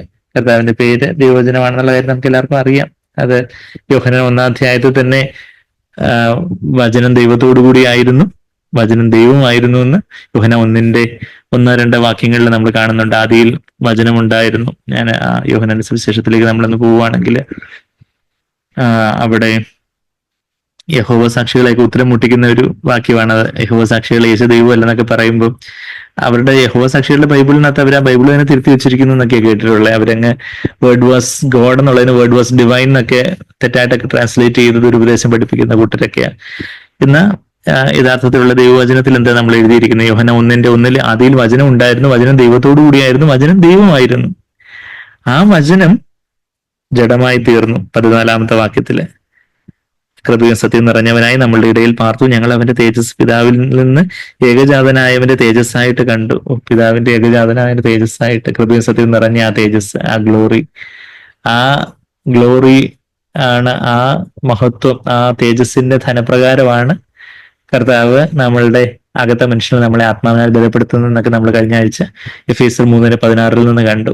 According to the riches of his glory, കർത്താവിന്റെ ആ തേജസ്സിന്റെ ധനം, കർത്താവിന്റെ ആ മഹത്വത്തിന് ധനത്തിനൊത്തവണ്ണമാണ് നമ്മളെ കർത്താവ് ആത്മാവിൽ ബലപ്പെടുത്തുന്ന. ഓരോ സമയത്തും ഓരോ സാഹചര്യങ്ങളിലും യേശുവിനെ നമ്മൾ കാണുമ്പോൾ നമുക്ക് നിരാശപ്പെടാനോ പരാതി പറയാനോ കോപിക്കാനോ അസൂയപ്പെടാനോ അശുദ്ധമാനോ ഒക്കെയുള്ള പലതരത്തിലുള്ള നമ്മളുടെ സ്വന്തം ഇഷ്ടം ചെയ്യുവാൻ നമുക്ക് തോന്നുന്ന പോലെ സമയം ചെലവഴിക്കാനും തോന്നുന്ന പോലെ പല കാര്യങ്ങളും വിളിച്ചു പറയാനും ഒക്കെയുള്ള പ്രലോഭനത്തിന്റെ സമയത്ത് അവിടെ യേശുവിനെ കാണുമ്പോൾ യേശുവിന്റെ മഹത്വത്തിന്റെ ധനം, യേശുവിന്റെ തേജസ്സിന്റെ ധനത്തെ നമുക്ക് പരിശുദ്ധാത്മാവ് കാണിച്ചു തരുമ്പോൾ നമ്മളവിടെ കർത്താവേ എന്നെ അങ്ങേപ്പോലെ ആക്കി തീർക്കണമേ, അങ്ങേപ്പോലെ എനിക്ക് സംസാരിക്കണം, അങ്ങേപ്പോലെ എനിക്ക് ചിന്തിക്കണം, സംസാരിക്കണം, പ്രവർത്തിക്കണം എന്ന് പറഞ്ഞ് നമ്മളതിനെ ഏൽപ്പിച്ചു കൊടുക്കുമ്പോൾ പരിശുദ്ധാത്മാവ് ആ ധനം നമ്മളുടെ ആത്മാവിലേക്ക്, തേജസ്സിന്റെ ധനം നമ്മളുടെ ആത്മാവിലേക്ക് പകർന്ന് നമ്മളെ ആത്മാവിൽ ശക്തിപ്പെടുത്തും. അതാ being strengthened by the Holy Spirit in a man എന്നൊക്കെ നമ്മൾ എഫേസ്യർ 3:16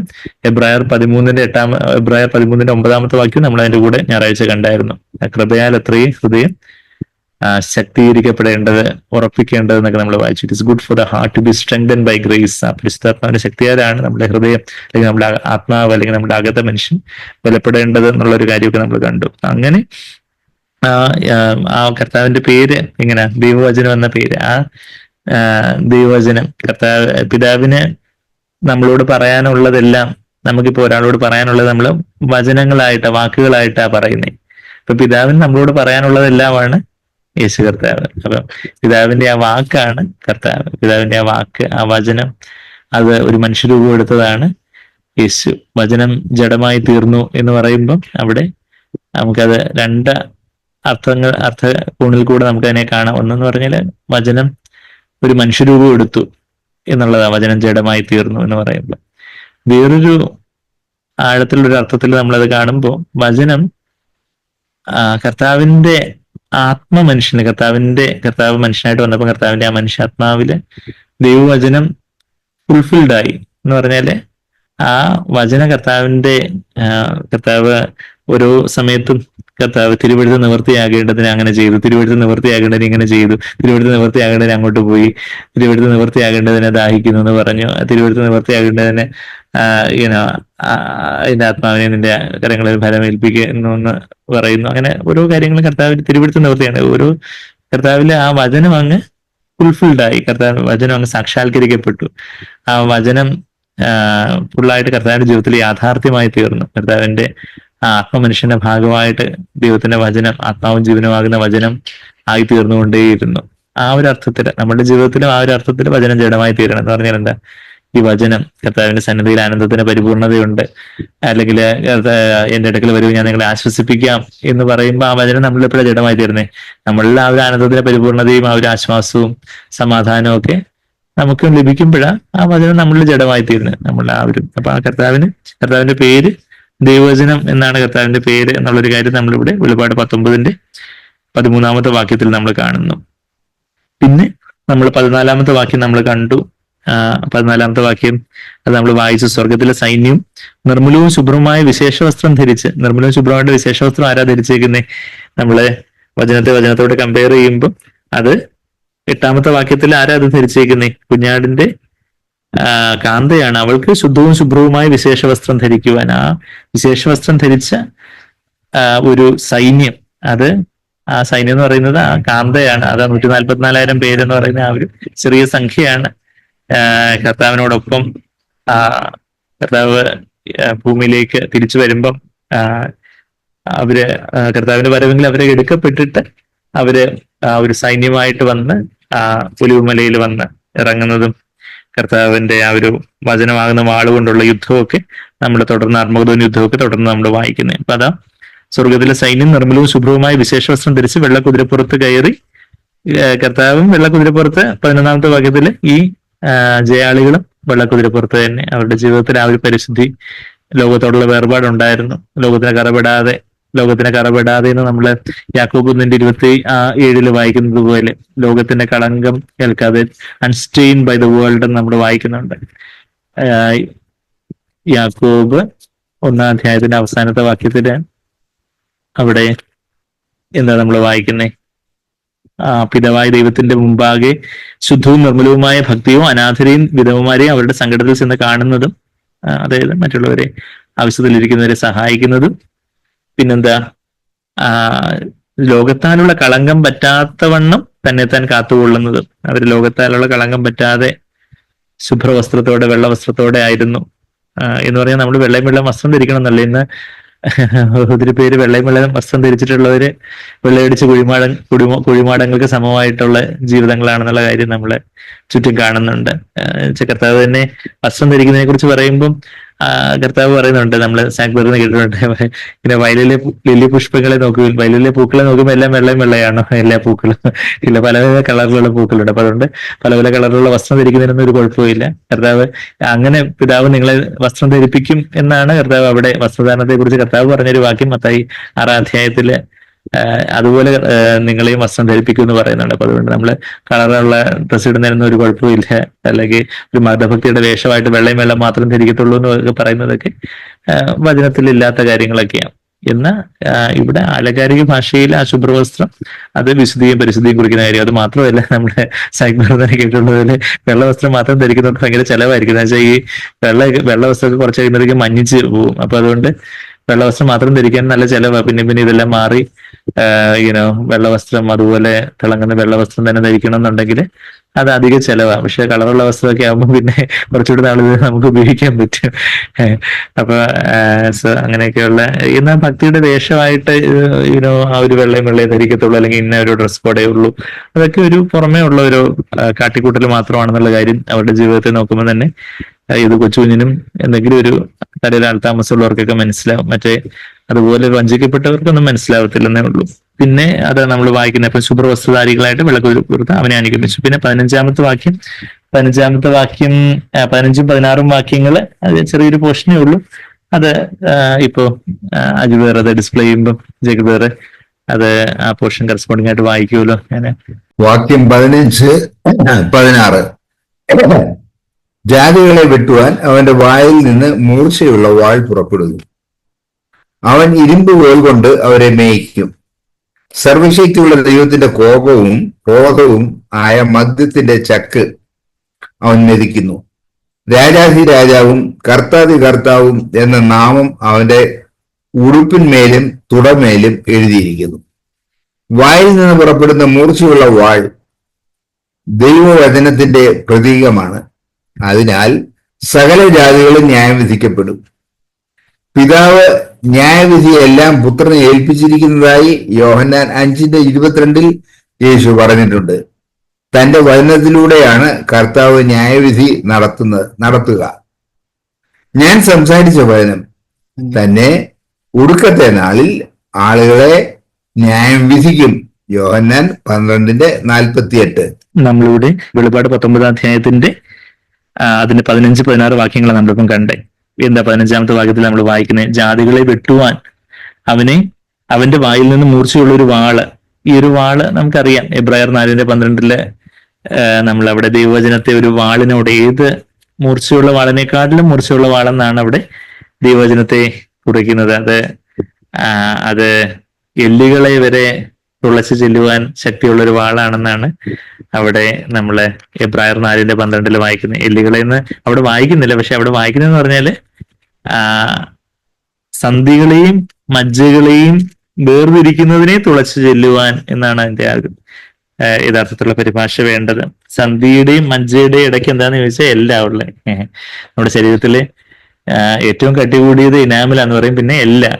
അപ്പൊ ഏറ്റവും കട്ടി കൂടിയത് ഇപ്പൊ എല്ലിനെ, ഇപ്പൊ ഈ ഓർത്തോപെഡിക് സർജന്മാരൊക്കെ അസ്ഥിരോഗ വിദഗ്ധരൊക്കെ ഉപയോഗിക്കുന്ന ഏറ്റവും മൂർച്ചയുള്ള ഷാർപ്പ് ഇൻസ്ട്രുമെന്റ്സ് വെച്ച് അവർക്ക് ആ അസ്ഥിയൊക്കെ കട്ട് ചെയ്യാൻ പറ്റത്തുള്ളൂ. അപ്പൊ എന്നാൽ അതിനേക്കാട്ടിലും മൂർച്ചയുള്ളതാണ് ദൈവത്തിന്റെ വചനം എന്നാ വായിക്കുന്നത്. അപ്പം അവിടെ ആ ഒരു ശരീരത്തിലുള്ള ആ ഒരു ഉപമയെ അത് ദേഹത്തെ അല്ല, ആത്മാവിനെയും ദേഹിയെയും വേർതിരിക്കുന്ന ജഡമാകുന്ന തിരശ്ശീലയെ ചീന്തുന്ന ദൈവവചനമാകുന്ന വാള്, ആത്മാവും ദേഹിയും അതിവിശുദ്ധ സ്ഥലവും വേർതിരിക്കുന്ന ഒന്നാണ് എന്താ?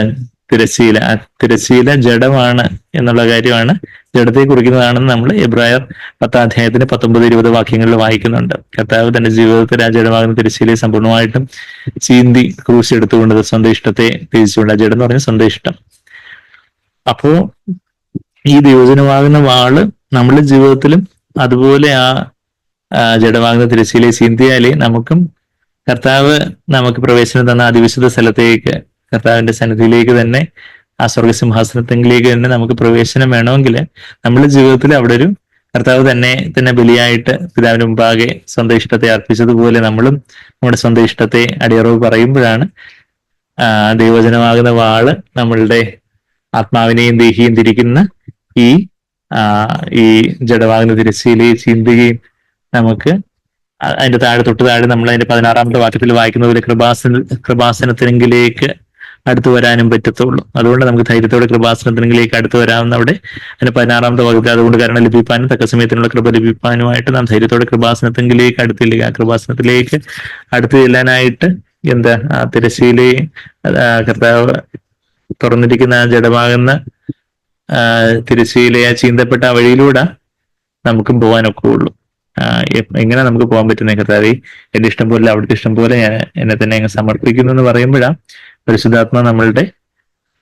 പരിശുദ്ധാത്മാവിന്റെ ജ്വാലയുള്ള ദൈവവചനം നമ്മളുടെ ആ സ്വന്തം ഇഷ്ടത്തെ അധികമായിട്ട് മരിപ്പിക്കുകയും നമ്മുടെ ആത്മാവിലേക്ക് പരിശുദ്ധാത്മാവെന്ന് നിറയുമ്പോൾ, പരിശുദ്ധാത്മാവ് നമ്മുടെ ആത്മാവിലേക്ക് ഒന്ന് നിറയുമ്പോൾ നമ്മളവിടെ അതിവിശുദ്ധ സ്ഥലത്തേക്ക് പ്രവേശിക്കുന്ന ഒരു പ്രതീതിയാണ്, സ്വർഗീയ സിംഹാസനത്തിലേക്ക് പ്രവേശിക്കുന്ന ഒരു പ്രതീതി. അതിന് തത്തുല്യമായിട്ടുള്ള ഒരു കാര്യമായിട്ടാണ് നമ്മൾ ദൈവവചനത്തിൽ വായിക്കുന്നത്. അതായത് നമ്മളിവിടെ എബ്രായർ 4:12 അവിടെ ദൈവവചനമാകുന്ന വാളിനെ കുറിച്ച് വായിക്കുമ്പോൾ ദൈവത്തിന്റെ വചനം ജീവനും ചൈതന്യമുള്ള ഇരുവായ്ത്തലയുള്ള, അതായത് രണ്ട് സൈഡും കട്ട് ചെയ്യുന്നതാണ് ഇരുവായ്ത്തല, രണ്ട് സൈഡും ഷാർപ്പ് എഡ്ജസ് എന്ന് പറഞ്ഞാല് ആ ദൈവവചനം നമ്മളെ സംസാരിക്കുമ്പോൾ നമ്മളെ ആദ്യം ആ ദൈവവചനം നമ്മളുടെ ജഡത്തിൽ ആദ്യം ഒരു കട്ടിങ്, ഒരു ക്രിയ നടത്തിയാലേ മറ്റുള്ളവരുടെയും ജഡത്തിലേക്ക് ആ ദൈവവചനം കട്ട് ചെയ്യത്തുള്ളൂ. നമ്മുടെ ജീവിതത്തില് നമ്മള് ദൈവമുമ്പാകെ കഴുകാത്ത, നമ്മുടെ ദൈവമുമ്പാകെ മനസാന്തരപ്പെടാത്ത, ദൈവവചനത്തിന് ക്രിയ ചെയ്യാൻ അനുവദിക്കാത്ത കാര്യങ്ങളൊക്കെയാണ് നമ്മള് പറയുന്നുണ്ടെങ്കിൽ അത് ഒരു ബ്ലണ്ട് നൈഫ് മാതിരി ആയിരിക്കും. ചിലത് ഈ ചിക്കൻ പീസൊക്കെ നമ്മള് സാധാ കത്തി വെച്ചൊക്കെ കട്ട് ചെയ്ത ഒന്നും കട്ടാവത്തില്ല. അത് ഫ്ലഷ് ആയിട്ട് അത് വേവിക്കാത്ത ചിക്കനൊക്കെ നല്ല ഷാർപ്പ് നൈഫിലാവുമ്പോഴാണ് പെട്ടെന്ന് കട്ടാവുന്നതെന്ന് പറഞ്ഞാല് ഷാർപ്പ് ആവുന്ന എപ്പോഴാന്ന് ചോദിച്ചാൽ ആ ദൈവവചനം നമ്മളെ ആദ്യം കട്ട് ചെയ്യാൻ നമ്മൾ അനുവദിക്കുമ്പോഴാണ് അവിടെ പരിശുദ്ധാത്മാവിന്റെ ആ ഒരു രാഗല് വരുന്നത്.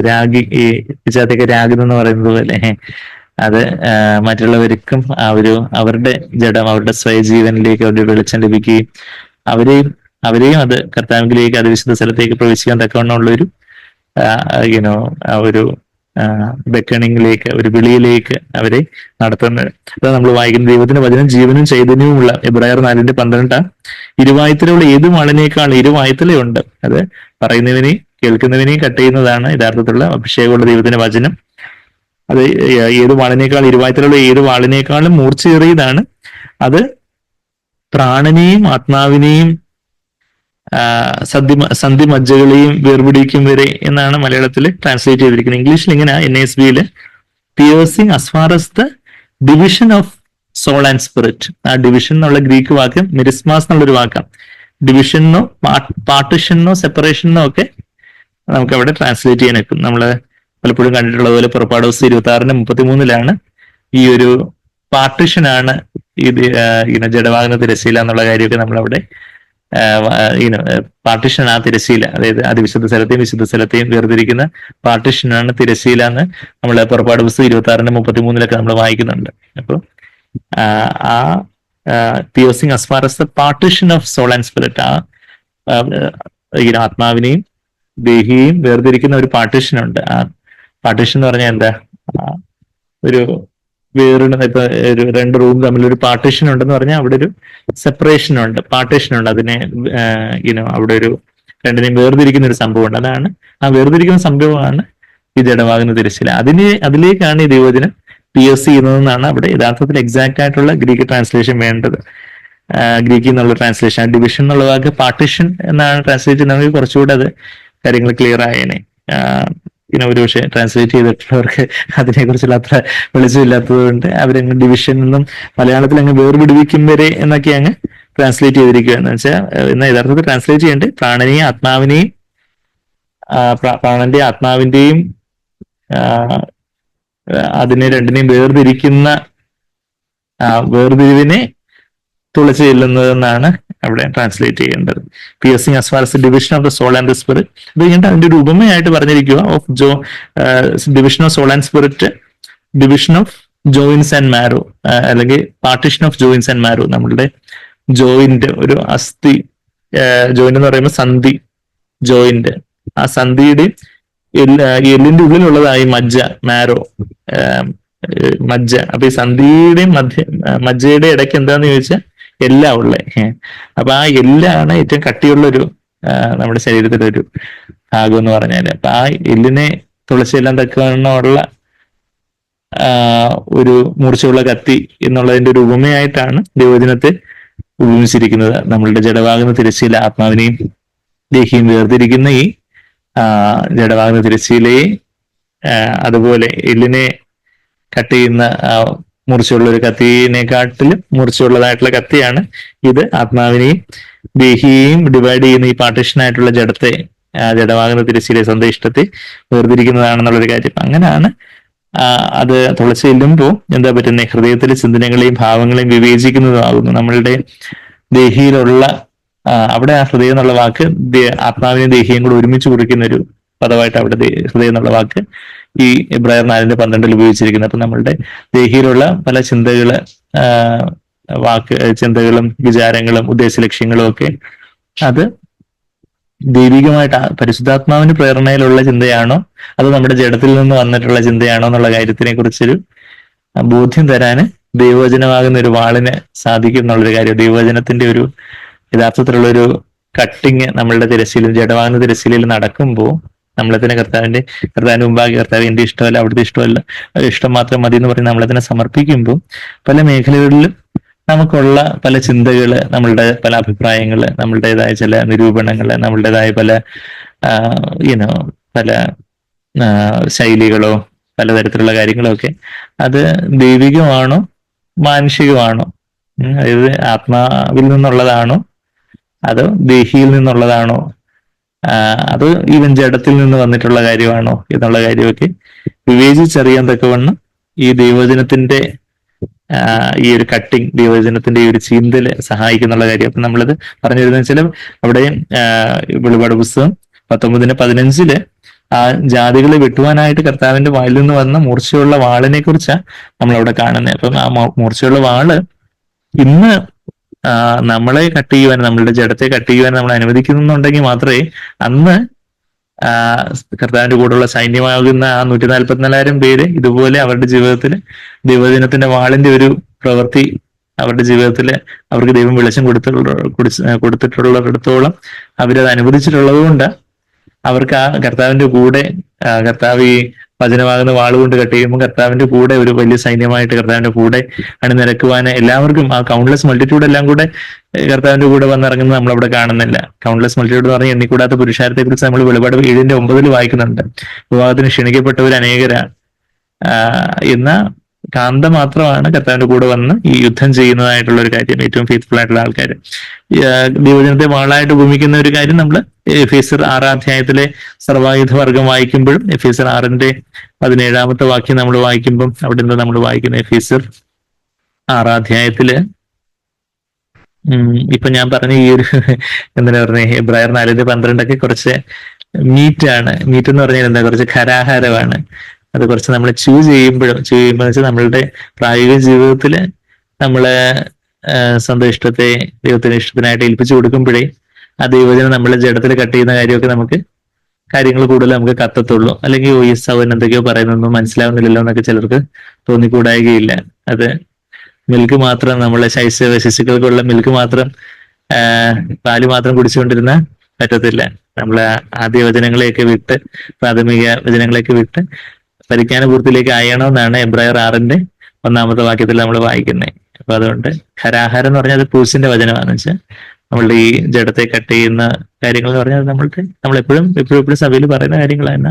അത് നമ്മളുടെ അനുഭവമായിട്ട് ഓരോ സമയത്തും കർത്താവേ എന്റെ ഇഷ്ടം പോലെ അല്ല ഞാനിവിടെ പെരുമാറേണ്ട, ഞാനിവിടെ ചിന്തിക്കേണ്ട, അങ്ങനെ നമ്മളിതിനെ ഏൽപ്പിച്ചു കൊടുത്തു നോക്കി. അപ്പൊ നമുക്ക് മനസ്സിലാവും, കുറച്ചുകൂടെ കാര്യങ്ങൾ കത്താൻ തുടങ്ങും. എന്താ ഈ സഹോദരങ്ങൾ പറയുന്നത്, ക്രൂശെടുക്കുക, ക്രൂശിൽ മരിക്കുക, നമ്മെ തന്നെ സ്വയം മരിച്ചവരായിട്ട് എണ്ണുക എന്നൊക്കെയുള്ള കാര്യങ്ങള്, ആ പുനരുദ്ധാനത്തിന്റെ ശക്തി എന്താണെന്നുള്ള കാര്യമൊക്കെ നമുക്ക് അപ്പോഴത് കാര്യങ്ങൾ അനുഭവമായിട്ട് വരാറുണ്ട്. മറ്റതില്ല തിയറി നോളജായിട്ട് നമുക്കെല്ലാം വാക്യവും കാര്യങ്ങളും കൊട്ടേഷനും എല്ലാം അറിയായിരിക്കും. പക്ഷെ നമുക്കതൊരു അനുഭവമായിട്ട് മാറുന്ന എപ്പോഴാന്ന് ചോദിച്ചാൽ നമ്മെ തന്നെ ദൈവമുമ്പാകെ അങ്ങനെ താഴ്ത്തി ഏൽപ്പിക്കുകയും അങ്ങനെ നമ്മുടെ ജഡത്തിൽ ഒരു മരണവും ആത്മാവിലൊരു പുനരുദ്ധാനത്തിന്റെ ശക്തി നമ്മൾ അനുഭവിക്കുമ്പോഴാണ് നമുക്ക് ഈ കാര്യങ്ങൾ കൂടുതൽ കത്തുന്നത്. നമുക്കിതൊരു അനുഭവമായിട്ട് തീരുമ്പോൾ അപ്പോഴാ നമ്മളിൽ ഒരു പുനരുദ്ധാന ശക്തി വ്യാപരിച്ചത് മറ്റുള്ളവരിലേക്ക്, നമ്മളിൽ മരണവും മറ്റുള്ളവരിൽ ജീവനും ആകുന്നു എന്നൊക്കെ 2 കൊരിന്ത്യർ 4 വാക്യത്തിൽ നമ്മൾ വായിക്കും. നമ്മളിൽ ഒരു ജഡത്തിലൊരു മരണം നടക്കുമ്പോഴാണ് അത് നമ്മളിൽ തന്നെ ജീവനായിട്ട് നിറഞ്ഞ് ആ ജീവൻ മറ്റുള്ളവരിലേക്ക് നിറയുവാൻ, അതായത് നമ്മളുടെ ഭാര്യയിലേക്ക്, ഭർത്താവിലേക്ക്, കുഞ്ഞുങ്ങളിലേക്ക്, അപ്പനമ്മമാരിലേക്ക്, പലരിലേക്ക്, നമ്മൾ കണ്ടുമുട്ടുന്ന സഹപ്രവർത്തകരിലേക്കൊക്കെ കർത്താവിന്റെ ജീവൻ വ്യാപരിക്കണമെങ്കിൽ നമ്മളിൽ ഒരു മരണം നടക്കണം. ആ മരണം നടക്കണമെങ്കിൽ എന്ത് വേണം? ഈ ദൈവവചനമാകുന്ന മൂർച്ചയുള്ള വാൾ. അത് മൂർച്ചയുള്ള വാളെന്ന് വളരെ സ്പെസിഫിക് ആയിട്ട് നമ്മളിപ്പോ എവിടെ വായിച്ചേ, വെളിപാട് 19:15 വാക്യത്തിൽ അവന്റെ വായിൽ നിന്ന് മൂർച്ചയുള്ള വാള്, ഷാർപ്പ് എഡ്ജ്, ഏത് ഇരുവായത്തിലുള്ള ഏത് വളരെക്കാട്ടിലും മൂർച്ചയുള്ള വാളാണ്. എന്നുവെച്ചാല് ഏത് എല്ലിനെ കട്ട് ചെയ്യുന്നതിനെക്കാട്ടിലും പ്രയാസമാണ് ജഡത്തെ കട്ട് ചെയ്യുന്ന കാര്യം. എന്ന് വെച്ചാൽ ജഡത്തെ കട്ട് ചെയ്യുന്നത് മനുഷ്യനാന്റെ അസാധ്യമാണ്. നമ്മുടെ സ്വന്തം ഇഷ്ടത്തെ മരിപ്പിക്കുക എന്ന് പറഞ്ഞാൽ അത് മനുഷ്യന്റെ അസാധ്യമായിട്ടുള്ള കാര്യമാണ്. ആത്മാവിനാൽ ജഡത്തിന്റെ പ്രവൃത്തികളെ മരിപ്പിക്കുന്നുവെങ്കിൽ, ആത്മാവിനാൽ ശരീരത്തിന്റെ പ്രവൃത്തികളെ മരിപ്പിക്കുന്നുവെങ്കിൽ നിങ്ങൾ ജീവിക്കുന്നതാണ് റോമർ 8:13 വാക്യത്തിൽ നമ്മൾ വായിക്കുന്നത്. പരിശുദ്ധാത്മാവിന് മാത്രമേ, പരിശുദ്ധാത്മാവിന്റെ ജ്വാലയുള്ള ദൈവവചനമാകുന്ന വാള്, അത് നമ്മൾ ആ വാളിനെ കുറിച്ച് വാളിന്റെ ജ്വാലയോടെ നിർത്തിയെന്നൊക്കെ നമ്മളവിടെ ഉൽപ്പത്തി പുസ്തകം 3:24 നമ്മളത് വായിക്കുന്നുണ്ട്. ഈവൻ ആ തിരശ്ശീലയിലെ കെരൂബുകളുടെ ചിത്രം പതിക്കണമെന്നൊക്കെയാണ് പുറപ്പാട് 26 നമ്മൾ വായിക്കുന്നത്. ആ കെരൂബുകളാണ് അതിവിശുദ്ധ സ്ഥലമാകുന്ന ആ ജീവന്റെ വൃക്ഷത്തെങ്കിലേക്കുള്ള വഴി കാപ്പാനായിട്ട് നിൽക്കുന്നതായിട്ട് നമ്മളവിടെ കാണുന്നത്. കെരൂബുകളെ നിർത്തി, കെരൂബിൻ പ്ലൂറലാണ് നമ്മളവിടെ കാണുന്നത്. നമ്മൾ ഉൽപ്പത്തി 3:24 പുറപ്പാട് പുസ്തകം 26 ഒക്കെ കെരൂബുകളുടെ ചിത്രപ്പണികളൊക്കെ നമ്മൾ കാണുന്നത്. ഇവിടെ എഫേസ്യർ 6 അതിന്റെ 17 വാക്യത്തില് രക്ഷ എന്ന ശിരസ്ത്രവും ദൈവവചനം എന്ന ആത്മാവിന്റെ വാളും കൈക്കൊള്ളുവിൻ. അവിടെ സർവായുധ വർഗമായിട്ട് പല കാര്യങ്ങൾ നമ്മൾ വായിക്കുന്നുണ്ട്. അവിടെ സത്യമെന്ന അരക്കച്ചയെ കുറിച്ച് വായിക്കുന്നുണ്ട്. പിന്നെന്താ നമ്മൾ വായിക്കുന്നേ, ബ്രസ്റ്റ് പ്ലേറ്റ് ഓഫ് റൈച്ചസ്നെസ് എന്ന് നമ്മൾ വായിക്കുന്നുണ്ട്. അതിന്റെ 14 വാക്യത്തില് സത്യം അരക്ക് കെട്ടിയും നീതി എന്ന കവചം, അതാ ബ്രസ്റ്റ് പ്ലേറ്റ്. നമ്മുടെ തൊറാക്സ് കവർ ചെയ്യുന്ന, നമ്മളുടെ ആ ഒരു ചെസ്റ്റ് കവർ ചെയ്യുന്ന ആ ഒരു ബ്രസ്റ്റ് പ്ലേറ്റ് ഓഫ് റൈച്ചസ്നെസ്, കർത്താവിന്റെ നീതി, സത്യം എന്ന അരക്കച്ച ബ്രസ്റ്റ് ഓഫ് റൈച്ചസ്നസ്, നീതി എന്ന കവചം, പിന്നെ സമാധാനത്തിന് സുവിശേഷത്തിനായിട്ടുള്ള ഒരുക്കം, മൂന്നാമത്തെ ആയുധം ആയിട്ട് സർവായുധ വർഗത്തിൽ പറയുന്നത് എന്താ അവിടെ സമാധാന സുവിശേഷത്തിന്റെ ഒരുക്കമാണ് നമ്മുടെ കാലിന്റെ ചെരുപ്പായിട്ട്, ഷൂസ് ആയിട്ട് മാറുന്നത്. Readiness to proclaim the gospel of peace. പിന്നെന്താ, നാലാമത്തെ കാര്യമായിട്ടാണ് ഷീൽഡ് ഓഫ് ഫെയ്ത്ത്. അത് വിശ്വാസത്തിന്റെ പരിച എന്ന് നമ്മൾ വായിക്കുന്നത്. അതിന്റെ 16ാമത്തെ വാക്യത്തിൽ ഉഷ്ണതയും വിളവൊക്കെ കിടക്കുന്ന വിശ്വാസം എന്ന പരിച, ഷീൽഡ് ആയിട്ട് വിശ്വാസം എന്ന ഷീൽഡ്. പിന്നെ ഹെൽമെറ്റ് ആയിട്ട് 5ാമത്തെ കാര്യമായിട്ട് ഹെൽമെറ്റ് ഓഫ് സാൽവേഷൻ, നമ്മളുടെ ശിരസ്ത്രമായിട്ട്, അല്ലെങ്കിൽ ഹെൽമെറ്റ് എന്ന് പറയുമ്പോൾ നമുക്ക് എല്ലാവർക്കും അറിയാം, ഈ ഹെൽമെറ്റ് വെച്ചില്ലെങ്കിൽ ഫൈൻ അടിക്കുമെന്ന് ഉള്ള കാര്യം അറിയാം. എന്ന് പറയുന്നത് പോലെ നമ്മുടെ രക്ഷയെ, അത് തലയെ പ്രൊട്ടക്ട് ചെയ്യുന്ന ഒരു കാര്യമായിട്ട്. അപ്പൊ ഇതെല്ലാം ഡിഫെൻഡിങ് വെപ്പൺസ്. ഈ 5 കാര്യങ്ങൾ നമ്മളിപ്പോൾ വായിച്ചത്. എന്നാൽ ഒഫൻഡിങ് ആയിട്ടുള്ള പിശാചിനെ ഒരു കുത്തുകുത്താനെ നമുക്ക് ഉപയോഗിക്കാനുള്ള വെപ്പൺ എന്താണെന്ന് ചോദിച്ചാൽ ബാക്കിയെല്ലാം പിശാചിന്റെ ആക്രമണങ്ങളെ ചെറുക്കാൻ വേണ്ടിയുള്ളതാണ്. ഈ അരക്കച്ചയും സത്യം എന്ന കച്ച, പിന്നെന്താ സത്യം എന്ന ബെൽറ്റ്, ആ ഒരു സത്യം എന്ന അരക്കച്ച, നമ്മളത് അരയ്ക്ക് സത്യം കിട്ടി എന്നുള്ള 14ാമത്തെ വാക്യത്തിൽ സത്യം എന്ന അരക്കച്ചയും നീതി എന്ന കവചവും സമാധാന സുവിശേഷത്തിനായുള്ള ഒരുക്കമാകുന്ന കാലിന്റെ ചെരുപ്പും, പിന്നെന്താ ഈ ഒരു രക്ഷ എന്ന ശിരസ്ത്രയൊക്കെ ഡിഫെൻഡിങ് വെപ്പൺസ്, പിശാചിന്റെ ആക്രമണങ്ങളെ ചെറുക്കാൻ വേണ്ടി. എന്നാ പിശാചിന്റെ ലോകത്തിന്റെ പിശാചിന്റെ ജഡത്തിന്റെയൊക്കെ ആക്രമണം ചെറുക്കാൻ വേണ്ടിയുള്ള കാര്യങ്ങൾ. എന്നാൽ വിഭജനമാകുന്ന വാള് വെച്ചാണ് പിശാചിനെ ഒരു കുത്തി അവനെ ഓടിക്കേണ്ടത്. വെച്ചാല് നമ്മളെ പിശാച് പല രീതിയിൽ അവരുടെ ആക്രമണത്തിൽ വിഭജനം, ദൈവത്തിന്റെ വചനം അത് നമ്മളില് ജഡമായി തീർന്ന് നമ്മളത്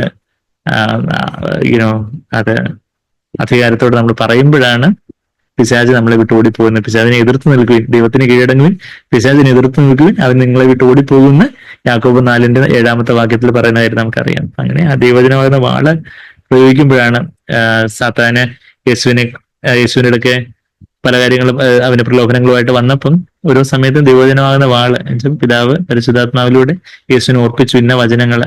ആ വചനം പറയുകയും പിശാച് തോൽപ്പിക്കപ്പെടുകയും ചെയ്തതായിട്ടൊക്കെ നമ്മളവിടെ മത്തായി 4 ലൂക്കോസ് 4 ഒക്കെ കാണുന്നുണ്ട്. അപ്പം ആ ഒരു ദൈവജനമാകുന്ന വാളിന്റെ കാര്യം നമ്മൾ ആ വാള് വെച്ചാണ് കർത്താവ് യുദ്ധം ചെയ്യിക്കുന്ന ഒരു കാര്യം. കർത്താവിന് യുദ്ധം ചെയ്യിക്കാൻ വേണ്ടി പല മിസൈലുകളോ തോക്കോ AK-47 അതുപോലുള്ള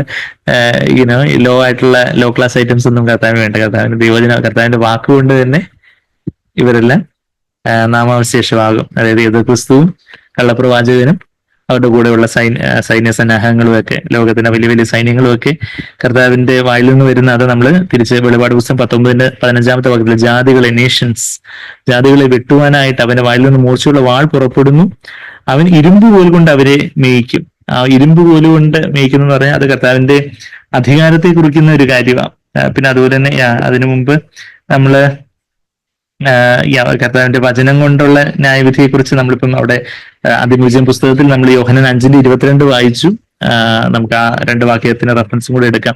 അതായത് കർത്താവിന്റെ വചനം കൊണ്ടാണ് ന്യായവിധി ഉണ്ടാകുന്നത് എന്നുള്ളത്. വായിൽ നിന്ന് മൂർച്ചയുള്ള വാള് പുറപ്പെടുന്നു എന്ന് പറയുമ്പോൾ കർത്താവിന്റെ ന്യായവിധി കർത്താവിന്റെ വചനം കൊണ്ടാണ്. നമ്മളത് യോഹന്നാൻ 5:22 വാക്യത്തിൽ എന്താ നമ്മൾ വായിക്കുന്നത്? അവിടെ പിതാവ് എല്ലാ ന്യായവിധി ആർക്ക് ഫലമേൽപ്പിച്ചിരിക്കുന്നതായിട്ടാണ് വായിക്കുന്നത്?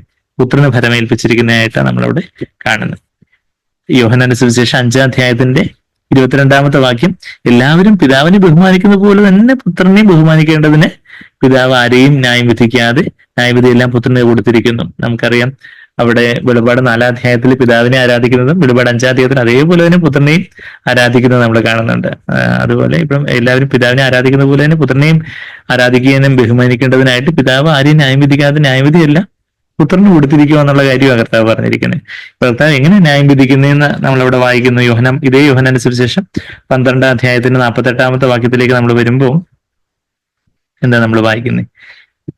12:4:48. ഇപ്പം 12:48 കർത്താവ് എന്താ പറയുന്നേ? എന്റെ വചനം കൈക്കൊള്ളാതെ എന്നെ തള്ളിക്കളയുന്നവനെ ന്യായം വിധിക്കുന്നവനുണ്ട്. ഞാൻ സംസാരിച്ച വചനം തന്നെ ഒടുക്കത്തെ നാളിൽ അവനെ ന്യായം വിധിക്കും. ഇവൻ അവിടെ ഗ്രേറ്റ് വൈറ്റ് ത്രോൺ ജഡ്ജ്മെന്റിനെ കുറിച്ച്, വലിയ വെള്ളസിംഹാസനത്തിന്റെ മുമ്പാകെയുള്ള ആ ഒരു ന്യായവിധിയെ കുറിച്ച് വെളിപാട് 20 നമ്മൾ വായിക്കുമ്പോഴും അവിടെയെല്ലാം ഈ ദൈവത്തിന്റെ വചനം കൊണ്ടുള്ള ന്യായവിധിയാണ്. ഇവിടെ ഈ അർമഗദോൻ യുദ്ധത്തിലും ദൈവത്തിന്റെ വചനം കൊണ്ടുള്ള ഒരു ദൈവത്തിന്റെ ന്യായവിധി നമ്മളവിടെ കാണുന്നുണ്ട്. പിന്നെ ഇരുമ്പ് പോലുകൊണ്ട് അവരെ മേയിക്കും എന്നുള്ളത് അത് ശരിക്കും മെസ്സിയാനിക് അതോറിറ്റിയെ സൂചിപ്പിക്കുന്ന, മെസ്സിഹയുടെ അധികാരത്തെ സൂചിപ്പിക്കുന്ന ഒരു കാര്യമായിട്ടാണ് നമ്മൾ വചനത്തിൽ കാണുന്നത്. നമ്മളത് വെളിപാട് 2-ാധ്യായത്തില് നമ്മള് തയാത്തുറ സഭയുടെ കാര്യത്തിനോട് ബന്ധപ്പെട്ട് നമ്മള് മാസങ്ങൾക്ക് മുമ്പ് വാക്യം നമ്മൾ കണ്ടിട്ടുണ്ട്. ഇപ്പൊ മാസങ്ങളായപ്പോഴത്തേക്ക് എല്ലാവരും മറന്നുപോയി കാണും. നമ്മള് സങ്കീർത്തനം രണ്ടാമത്തെ സങ്കീർത്തനം നമ്മൾ അധ്യായം എന്ന് സാധാരണ പറയത്തില്ലല്ലോ. അപ്പം രണ്ടാം സങ്കീർത്തനത്തില് ഈ ഒരു അതിന്റെ 9-ാമത്തെ വാക്യത്തില് നമ്മളിങ്ങനെ വായിക്കുന്നത്, you shall break them with a rod of iron. അവിടെ രണ്ടാമത്തെ സങ്കീർത്തനം ഒരു മെസ്സിയാനിക് മെസ്സിഹയെ കുറിച്ചുള്ള സങ്കീർത്തനങ്ങൾ പലതുള്ളതായിട്ട് നമുക്ക് യുവജനം പഠിച്ചിട്ടുള്ളവർക്ക് അറിയാം. അപ്പൊ ഇതൊരു രണ്ടാം സങ്കീർത്തനം എന്ന് പറയുന്നത് ഒരു മെസ്സിയാനിക് മെസ്സിഹയെ കുറിച്ചുള്ള ഒരു സങ്കീർത്തനം. ഇപ്പൊ 22-ാം സങ്കീർത്തനം ക്രൂശിന്റെ സങ്കീർത്തനം ഒരു മെസ്സിയാനിക് സാം, 45-ാം സങ്കീർത്തനം അത് ബ്രൈഡൽ സാം, കർത്താവാകുന്ന മണവാളിനെ കുറിച്ചുള്ള ഒരു സങ്കീർത്തനമാണ്. ഇവൻ 16-ാം സങ്കീർത്തനത്തിലും കർത്താവിന്റെ മരണത്തെക്കുറിച്ചും കർത്താവിന്റെ ജീവിതത്തെ കുറിച്ചൊക്കെ പറയുന്ന മെസ്സിയാനിക് സാമ. അങ്ങനെ പല സങ്കീർത്തനങ്ങളും മെസ്സിഹയെ കുറിച്ച്, മെസ്സിഹ എന്ന് പറഞ്ഞാൽ അഭിഷേകം ചെയ്യപ്പെട്ടവൻ എന്നാണ് ആ മെസ്സിഹ എന്നുള്ള വാക്ക്. ഇബ്രായ ഭാഷയിൽ മെസ്സിഹ, ഗ്രീക്ക് ഭാഷയിൽ ക്രിസ്തോസ് എന്നുള്ള വാക്ക്. ഇപ്പൊ ആ വരാനിരിക്കുന്ന ഒരു അഭിഷിക്തനുണ്ട് എന്നുള്ളതിനെ കുറിച്ച് പഴയ നിയമത്തിലുടനീളമുള്ള പ്രവചനത്തില് ഇവിടെ ആ മെസ്സിഹയെ കുറിച്ച് പറയുന്നത് എന്താ? 9-ാമത്തെ വാക്യത്തിൽ ഇരുമ്പ് പോലും കൊണ്ട് നീ അവരെ തകർക്കും, കുശുവിന്റെ പാത്രം പോലെ അവരെ ഉടയ്ക്കും. ഇപ്പൊ ഒരു കുശുവിന്റെ പാത്രം എന്ന് പറഞ്ഞാൽ മൺപാത്രവും ഇരുമ്പ് പോലും തമ്മിൽ എന്തെങ്കിലും താരതമ്യമുണ്ടോ? ഇരുമ്പ് പോലൊന്ന് വെറുതെ ഒന്ന് വീണാൽ മതി, മൺപാത്രം ടപ്പോന്ന് പറഞ്ഞ് അത് തവിടുപൊടിയായി, അതങ്ങ് ഉടഞ്ഞു പോകും. അപ്പൊ ഇരുമ്പ് പോലും മൺപാത്രത്തിന്റെ മേലെ തട്ടുക എന്ന് പറഞ്ഞാൽ അതിന് വലിയ ബലമൊന്നും കൊടുക്കേണ്ട കാര്യമില്ല. കൊച്ചു ഇരുമ്പ് പോലും എടുത്ത് മൺപാത്രത്തിന് മേലെ ഇട്ടാൽ തന്നെ അത് പൊട്ടിപ്പോവും. അപ്പം ഇരുമ്പ് പോലും മൺപാത്രത്തിന്റെ മേലെ എന്ന് പറയുമ്പോൾ അതുപോലൊരു അധികാരം, കർത്താവിന്റെ അധികാരം അത്ര ശക്തമായിട്ടുള്ള ഒരു അധികാരമാണെന്നുള്ളൊരു കാര്യമാണ് നമ്മളവിടെ കാണുന്നത്. അപ്പൊ ആ ഒരു ആത്മീയ അധികാരത്തെ കുറിച്ച് കാണിക്കുന്നത്. അപ്പൊ ഇരുമ്പ് കൊണ്ട് അവരെ മേയ്ക്കും എന്ന് പറയുന്ന ഹി വിൽ ഷെപ്പേർഡ് ദം, നമ്മളിവിടെ വെളിപാട് 19:15 he will rule them or shepherd them, മേയ്ക്കും, ആ ഒരു പൊയ്മെനോ എന്നുള്ളൊരു വാക്ക്, ഇരുമ്പുകൾ കൊണ്ട് അവര് അവരുടെ മേലെ റൂൾ ചെയ്യുക എന്നുള്ള ആ വാക്ക് ശരിക്കും പൊയ്മേന എന്നുള്ള ഷെപ്പേർഡ് ദം എന്നാണ് കുറച്ചുകൂടെ കറക്റ്റ് ആയിട്ടുള്ള പരിഭാഷ. അത് നമ്മൾ ഇവിടെ വെളിപാട് പുസ്തകത്തിലും നമ്മൾ ആ കാര്യം കണ്ടായിരുന്നല്ലോ. വെളിപാട് പുസ്തകത്തിന്റെ അതിന്റെ 2-ാധ്യായത്തിന്റെ 27-ാമത്തെ വാക്യത്തില് തയാത്തിറ സഭയോടുള്ള ബന്ധത്തില്, അവിടെ തയാത്തിറ സഭയിലെ മൂപ്പിന് ആത്മീയ അധികാരമൊന്നും ഇല്ലായിരുന്നു. അവിടെ ഒരു ജസബേൽ എന്ന് പറയുന്ന ഒരു സഹോദരി എന്ന് പറയുന്ന ഒരു സ്ത്രീ ആയിരുന്നു അവിടെ അധികാരമൊക്കെ കൈയാളിയിരുന്നത്. അപ്പം യഥാർത്ഥത്തിൽ നീ ജയിക്കുവാണെങ്കിൽ നിനക്ക് ആത്മീയ അധികാരം ലഭിക്കും എന്നുള്ള കാര്യമാണ് ഈ ജസബേലിന്റെ ആത്മാവിനെയൊക്കെ കാൽക്കീഴില് ചവിട്ടാനുള്ള ആത്മീയ അധികാരം നിനക്ക് തരും എന്നാണ് അവിടെ തയാത്തിറ മൂപ്പനോട് പറയുന്നത്. തയത്തിറ അല്ലെങ്കിൽ തുയഥൈര മൂപ്പനോട് പറയുന്നത്. വെളിപാട് പുസ്തകം 2-ാധ്യായത്തിന്റെ 18 മുതലൊക്കെ നമ്മൾ വായിച്ചിട്ട് അവിടെ അദ്ദേഹത്തിന് അവിടെ അവിടെ ജസബേലിനെയൊക്കെ അഴിഞ്ഞാടാൻ അനുവദിച്ചുകൊണ്ടിരുന്ന ഒരു ഒരു നട്ടലില്ലാത്ത മൂപ്പനെ കുറിച്ച് നമ്മൾ അവന്റെ 20-ാമത്തെ വാക്യത്തിൽ കാണുന്നത്. അത് കഴിഞ്ഞിട്ട് എന്താ പറഞ്ഞേ, പിന്നെന്താ നമ്മൾ വായിക്കുന്നത്? എന്നാൽ കുറച്ചു പേരുണ്ടായിരുന്നു അവിടെ 24-ാമത്തെ വാക്യത്തിൽ ഈ ഉപദേശം കൈക്കൊള്ളാതെ അവർ പറയുന്നതൊക്കെ കേൾക്കാതെയൊക്കെ ഉള്ള കുറച്ചു ഉണ്ടായിരുന്നു. Rest who are in Thyatira who do not hold this teaching. ഇതൊക്കെ എന്തൊക്കെയാ നടക്കുന്നതെന്നുള്ളതിനെ കുറിച്ച് ഒരു ദൈവത്തോടൊരു കരച്ചിലുണ്ടായിരുന്ന ചിലർ അവിടെ ആ സഭയിൽ ഉണ്ടായിരുന്നു. അത് കഴിഞ്ഞിട്ട് എങ്കിലും നിങ്ങൾക്കുള്ളത് ഞാൻ വരും വരെ പിടിച്ചുകൊള്ളുവിൻ എന്ന് ഞാൻ കൽപ്പിക്കുന്ന 25-ാമത്തെ വാക്യം. അത് കഴിഞ്ഞിട്ട് 26-ാമത്തെ വാക്യം ജയിക്കുകയും നീ അപ്പോൾ ഈ കാര്യങ്ങളെയൊക്കെ ജയിക്കുകയും ഈ അരാജകത്വം ഇവിടെ ആ ഒരു ജസബേല് ആ ഒരു സഹോദരി അല്ലെങ്കിൽ സ്ത്രീ വന്ന് ഇതെല്ലാം കൂടെ നിയന്ത്രിക്കുന്ന, സഭയെ നിയന്ത്രിക്കുന്ന, അവളുടെ ഇഷ്ടപ്രകാരം കാര്യങ്ങളെയൊക്കെ കൊണ്ട് നടക്കുന്ന ആ ഒരു അരാജകത്വ പാപത്തെ എല്ലാം ജയിച്ച് ആ ജസബേലിന്റെ സ്പിരിറ്റിന് മേലെ ജയിച്ച് ആ ജസബേലിന്റെ ആത്മാവിനെ ജയിച്ച്, ജസബേലിന്റെ ആത്മാവ് എന്ന് പറഞ്ഞാൽ സാത്താന്റെ ആത്മാവ് ഒരു സ്ത്രീയിലൂടെ സഭയിലെ അധികാരം സ്ഥാപിക്കാൻ നോക്കുന്ന അല്ലെങ്കിൽ സഭയിലെ ഡോമിനേറ്റ് ചെയ്യാൻ നോക്കുന്ന, അധികാരം നടത്താൻ നോക്കുന്ന ഒരു കാര്യമാണ് ജെസബേൽ സ്പിരിറ്റ്. അപ്പൊ അതിനെ ജയിച്ച് ഞാൻ കൽപ്പിച്ച പ്രവൃത്തികൾ അവസാനത്തോളം അനുഷ്ഠിക്കുകയും ചെയ്യുന്നവന് എന്റെ പിതാവ് എനിക്ക് തന്നതുപോലെ ഞാൻ ജാതികളുടെ മേൽ അധികാരം കൊടുക്കും, ആ ഒരു ആത്മീയ അധികാരം കൊടുക്കും എന്നുള്ളൊരു കാര്യം വായിക്കുന്നത്. അപ്പൊ നമ്മള് അങ്ങനെയൊക്കെയുള്ള കർത്താവിന്റെ പരിജ്ഞാനത്തിനെതിരായിട്ട് ഉയരുന്ന കാര്യങ്ങൾക്കെതിരായിട്ട് നമ്മൾ കാർക്കശ്യത്തോടെ ഒരു സ്റ്റാൻഡ് എടുക്കുന്ന ആ ഒരു ആത്മീയ അധികാരം അവന് അത് കഴിഞ്ഞിട്ട് പറയാ 27ാമത്തെ വാക്യത്തിൽ നമ്മളിപ്പം വായിച്ച വെളിപാട് 19 വായിച്ച അതേപോലെ ഒരു വാക്യമാണ് ഇവിടെ വാഗ്ദാനമായിട്ട് കൊടുക്കുന്നത്. അവൻ ഇരുമ്പുകൾ കൊണ്ട് അവരെ മേയിക്കും. ആ ഒരു ആത്മീയ അധികാരം മെസ്സിയാനിക് അതോറിറ്റി ആയിരിക്കും. അതുപോലെ നാം ജയിക്കുകയാണെങ്കിൽ ഈ ജഡത്തിൻ്റെതായ പല പ്രവൃത്തികളെയും ജെസബേൽ സ്പിരിറ്റിനെ പോലുള്ള പല കാര്യങ്ങളെയും ഒക്കെ നമ്മൾ ജയിക്കുമ്പോൾ ഇരുമ്പുകൾ കൊണ്ടുള്ള ഒരു അധികാരത്തോടെ ദൈവത്തിന്റെ ജനത്തെ മേയിക്കുന്ന റൂൾ ദം പൊയ്മേനോ എന്നുള്ള ആ വാക്ക് അവിടെ ഉപയോഗിച്ചിരിക്കുന്നത്. എന്താ ഇംഗ്ലീഷിൽ NSBയിൽ റൂൾ എന്നാണ് എഴുതിയിരിക്കുന്നത്, പക്ഷെ യഥാർത്ഥത്തിൽ പൊയ്മേനോ എന്ന് പറയുമ്പോൾ ഷെപ്പേർഡ് ഫീഡ് എന്നൊക്കെ അതിന്റെ യഥാർത്ഥത്തിലുള്ള അർത്ഥം വരണ്ടേ. അപ്പം ശരിക്കും he shall shepherd dum with road of iron. ആ ഒരു ആത്മീയ അധികാരമുണ്ട്, എന്നാൽ അവരെ മേയിക്കുന്ന ആ ഒരു കാരുണ്യമുണ്ട്. അവർ കുശുവിന്റെ പാത്രങ്ങൾ പോലും നുറുങ്ങിപ്പോകും. അവിടെ നമ്മളുടെ ജഡമൊക്കെ ഈ മൺപാത്രത്തിലാണ് നിക്ഷേപമുള്ളത്. മൺപാത്രം ഒന്നും നുറുങ്ങാതെ അങ്ങനെ കൊണ്ട് ഈ സ്പൂണിൽ നാരങ്ങ വെച്ചുള്ള റേസ് മാതിരി ഈ നാരങ്ങ വീഴാതെ അവിടെ അങ്ങേ തലക്കിൽ വരെ എത്തുന്നത് പോലെ മൺപാത്രം ഒന്നും ഉടയാതെ നമ്മളങ്ങ് ഈ നിക്ഷേപത്തെ എങ്ങനെങ്കിലും ഒക്കെ കൊണ്ടെത്തിക്കണം എന്നുള്ള ഒരു ചിത്രമല്ല നമ്മളവിടെ 2 Corinthians 4 ഈ നിക്ഷേപ മൺപാത്രങ്ങളിലാണെന്ന് 2 Corinthians 4:6 നമ്മൾ വായിക്കുമ്പോൾ ആ മൺപാത്രം ഉടഞ്ഞാൽ ഈ നിക്ഷേപം വെളിപ്പെടുത്തുള്ളൂ എന്നുള്ള കാര്യമാണ് തുടർന്ന് നമ്മൾ വായിക്കുന്നത്. അതായത് ഗിദെയോൻ സൈന്യത്തിന്റെ കാര്യം ന്യായാധിപന്മാരുടെ പുസ്തകത്തിൽ നമ്മൾ വായിക്കുമ്പോൾ ആ മൺപാത്രത്തിലായിരുന്നു വെളിച്ചം. ആ മൺപാത്രം ഉടഞ്ഞപ്പോഴാ വെളിച്ചം കണ്ട് ശത്രു കൺഫ്യൂസ്ഡ് ആയിട്ട് അവന് പരിഭ്രമിച്ച് അവന് കാര്യങ്ങളെ കുഴപ്പമായിട്ട് അവന് പരാജിതനാകുന്നതൊക്കെ നമ്മളവിടെ ഗിദെയോൻ സൈന്യത്തിന്റെ കാര്യമൊക്കെ നമ്മളവിടെ വായിക്കുന്നത്. അപ്പം അതുപോലെ നമ്മളുടെ അവിടെ മൺപാത്രം നമ്മളുടെ ആ ജഡമാകുന്ന തിരശ്ശീലയെ കുറിക്കുന്ന ഒരു കാര്യമാണ്. അപ്പൊ ആ ജഡം ഈ വചനമാകുന്ന വാളുകൊണ്ടും റോഡ് ഓഫ് അയണും ആ ഒരു ഇരുമ്പുകോൽ എന്ന് പറയുന്നത് അത് ദൈവജനത്തിന്റെ അധികാരത്തോടുള്ള ആത്മീയ അധികാരത്തോടുള്ള ദൈവജനത്തെ സൂചിപ്പിക്കുന്ന കാര്യമാണ്. അതൊക്കെ ദൈവജനത്തെ ചുറ്റികയോട് ഉപമിച്ചിട്ടുള്ളതായിട്ടൊക്കെ നമുക്കറിയാം.